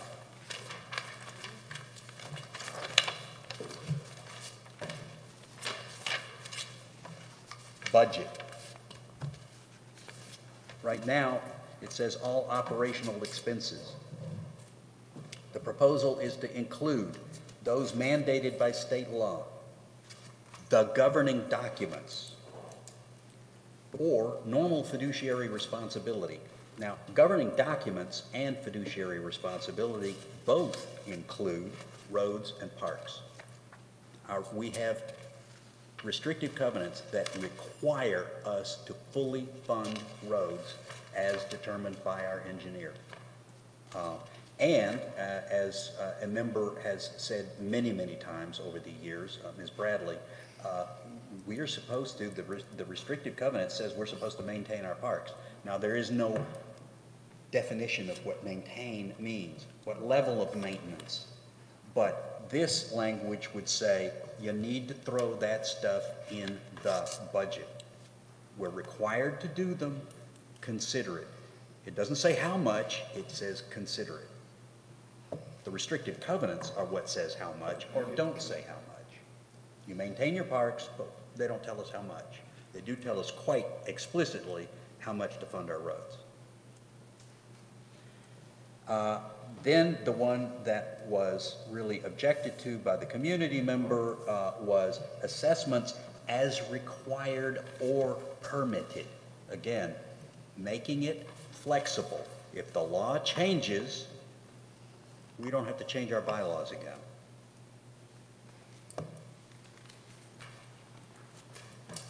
Sir, I'm just going to explicitly say I'm totally against adding that. The attorney specifically said don't change your bylaws to match the state law. Obviously, the state law already supersedes our bylaws, and the membership was loud and clear in what they wanted today. And there is an effort to try to change the state law. There's no reason this has to be in here. All this does is leaves us more stuck if the state law changes and is shoving it down the members' throats. I'm completely against having that in there. Well, I will only clarify, no, it doesn't force anything at all. Because it says as required or permitted, period. Could I make one point of clarification, please? Sarah's right. The attorney did say, do not change the bylaws. You said that to the board. Meaning the board. The board do not change the bylaws. What this is all about is putting it to the community to change the bylaws. That's right. The board is not changing the bylaws. We're the first stop before it even gets there. We are community members. No, that's cheating the system. Oh my goodness, that is the system. It is the system. I mean, I agree. I'm sorry, we don't, point of order here, we're getting into a back and forth Yeah. that we shouldn't be. And I will point out, though, as a point of fact, when the lawyer made that statement, Wakaiowa had just been passed. It had not even gone into effect yet. Now, it has not only gone into effect, it has been modified. And the new modification goes into effect this week. And it is, in fact, much more clear under the new wording of Wakaiowa that assessments are supposed to be in the budget. Now, if Wakaiowa changes, this language would not supersede state law because it says as required or permitted. So if the state law says you can't do it, okay, fine, you can't do it. End of statement. We don't have to change the bylaws every time there's a little change in state law. We're just saying whatever the state says, we'll do it. It also doesn't change the meeting if you don't have it there because the state law already supersedes our bylaws. That is quite correct, and that's one reason why this is going to go to the attorney and get the attorney's opinion. Okay, and then if you would write up a kind of a cover letter. Sure. And then send that to me along with, and I will just take these right out of the board meeting packet and send it all to the attorney. If you wish, what I'd like to do is I was pointed out that there's some text in red that's not underlined. Oh, that's right. Okay, Oops. so you need to make changes. I need to make some little changes. And then we'll get that to him as soon as possible. I think that we need to vote on this at the next board meeting, which is 2 weeks from now. Yep. Easy, no problem. That's, yeah. Okay, Carol. I'm curious how this will be divided. I mean, obviously, we're not going to do just one big. As I said, this will be divided into almost individual items, except, you remember a few years ago, we did another long list of non-substantive changes and corrections. We did that, And we didn't even need to mail anything out because it was just too big. Well, that's going to be most of what's here. Okay. Then the rest, the substantive stuff that we just did, to the extent that, for instance, something is inconsistent with the existing RCWs, not with Kiowa, but the old RCWs, I'm going to block those things together. There might be 2 or 3 changes in one, because it's really only one change to the bylaws. I just hate to get to, you know, MNOPQR like we did last time. Well, It was just, yeah. but we might. We might. Ugh, okay. Do you think I like it? No. I had to create the bloody thing. We've been meeting weekly for how many months now? Yeah, we've got, I mean, think you're great. look at how, okay, we've got 6. All right. We've All right, got moving 6. on. Okay, I'm done. I'm done. Can we move on to homeowner I'm sorry? property owner comments? Are we done with the bylaw? Okay, we'll come back to this and we will have it up for a vote on the next meeting. Hold on. If I'm allowed to, I had a quick question. Just because it pertains to me, I guess. It says added electronic delivery for the views and all notices under the substantive changes include. Is that the notices? Larry? Larry, you I'm should be I'm sorry. listening to Brent. I'm sorry, I was being spoken to here. No worries. So under substantive, Under substantive changes include, it says added electronic delivery for the views and all notices. Yeah. Is that the part where you say that the views count as a notification Yeah, vehicle? it's not only do the views count, but the views can be delivered electronically, just like anything else. Gotcha. I didn't see any changes to the association newsletter section, so I wasn't sure if that. Because that wouldn't need to be there. Okay, cool. Yeah. Okay. Director D'Angelo has noted that a document that the DRC looked at quite substantively was the appeals procedure, and that's not in the board's packet. Procedure just escaped my mind. It's not in the board packet. Yeah, Just I escaped thought my that was mind. going It's not in the board packet. Yeah, next time it was going to be too, but next time. All right. We can do it next meeting, yeah. You know, We don't have it for this meeting, no, so. that's not going to go on to the AGM. Yeah, So we that's can right. just bring it in, later. Fine and dandy. We're good, yeah. So that's the answer to your question. Plus, that would take another half hour, so Yes. thank you for not including it. Thank you. Anyway, okay, all right.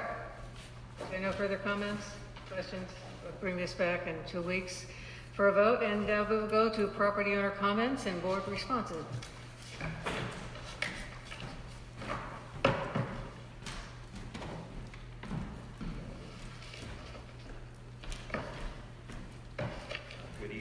Good evening again. My name is Forrest Katz, 16 Meadow Court. Before I forget, I'd like to thank you for your service.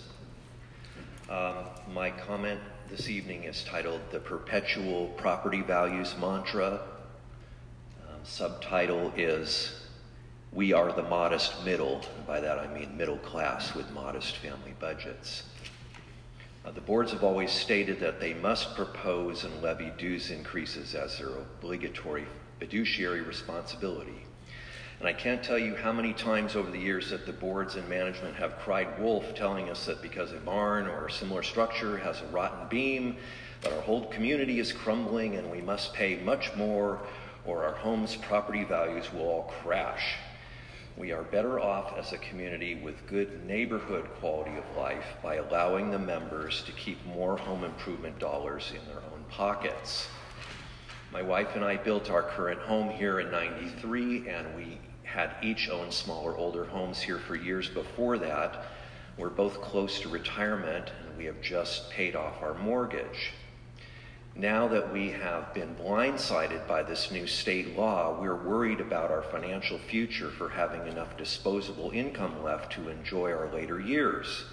Sudden Valley has a long history and member expectation of middle-class affordability, and the expected impacts to our family as a result of excessive dues increases are possible delay of retirement, reduced or foregone home improvements, delay or reduced home maintenance, less outdoor recreation travel, fewer visits with our grandchildren, and cutting out attendance of special events such as the Festival of Music.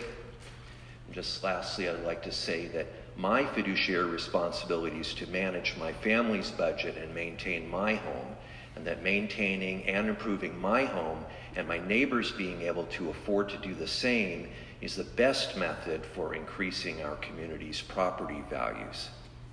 And just lastly, I'd like to ask a question which is regarding the agenda item closed session for legal issues. Is it possible to provide any more specific clarification of what the subject is or the need for the closed session? Thank you. Other comments?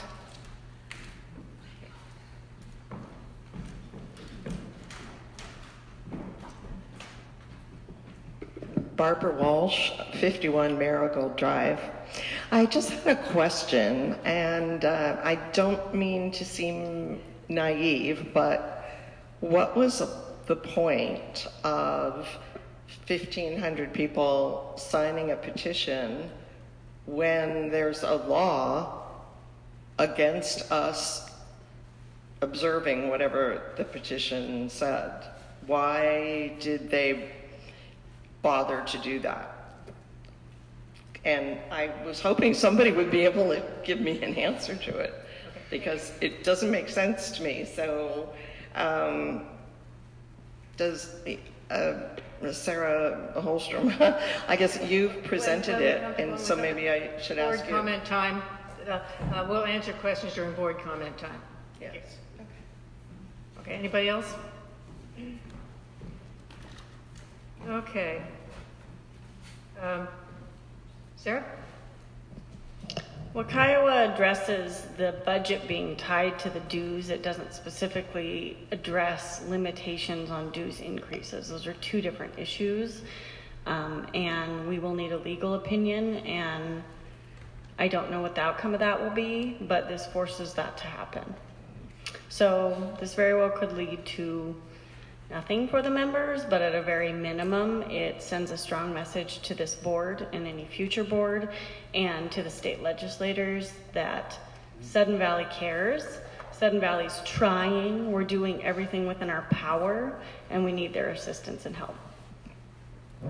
Okay, and as to the question concerning the closed session, it is because we've had communication from our attorney, and I want to share it with the board. Other board comments? All right, would anybody like to move we go into closed session now? Move to go into closed session, and will there, if there is no vote to be taken after closed session? No, there will be no vote. Thank you. I heard a second from... Second. Okay. Okay. Yes.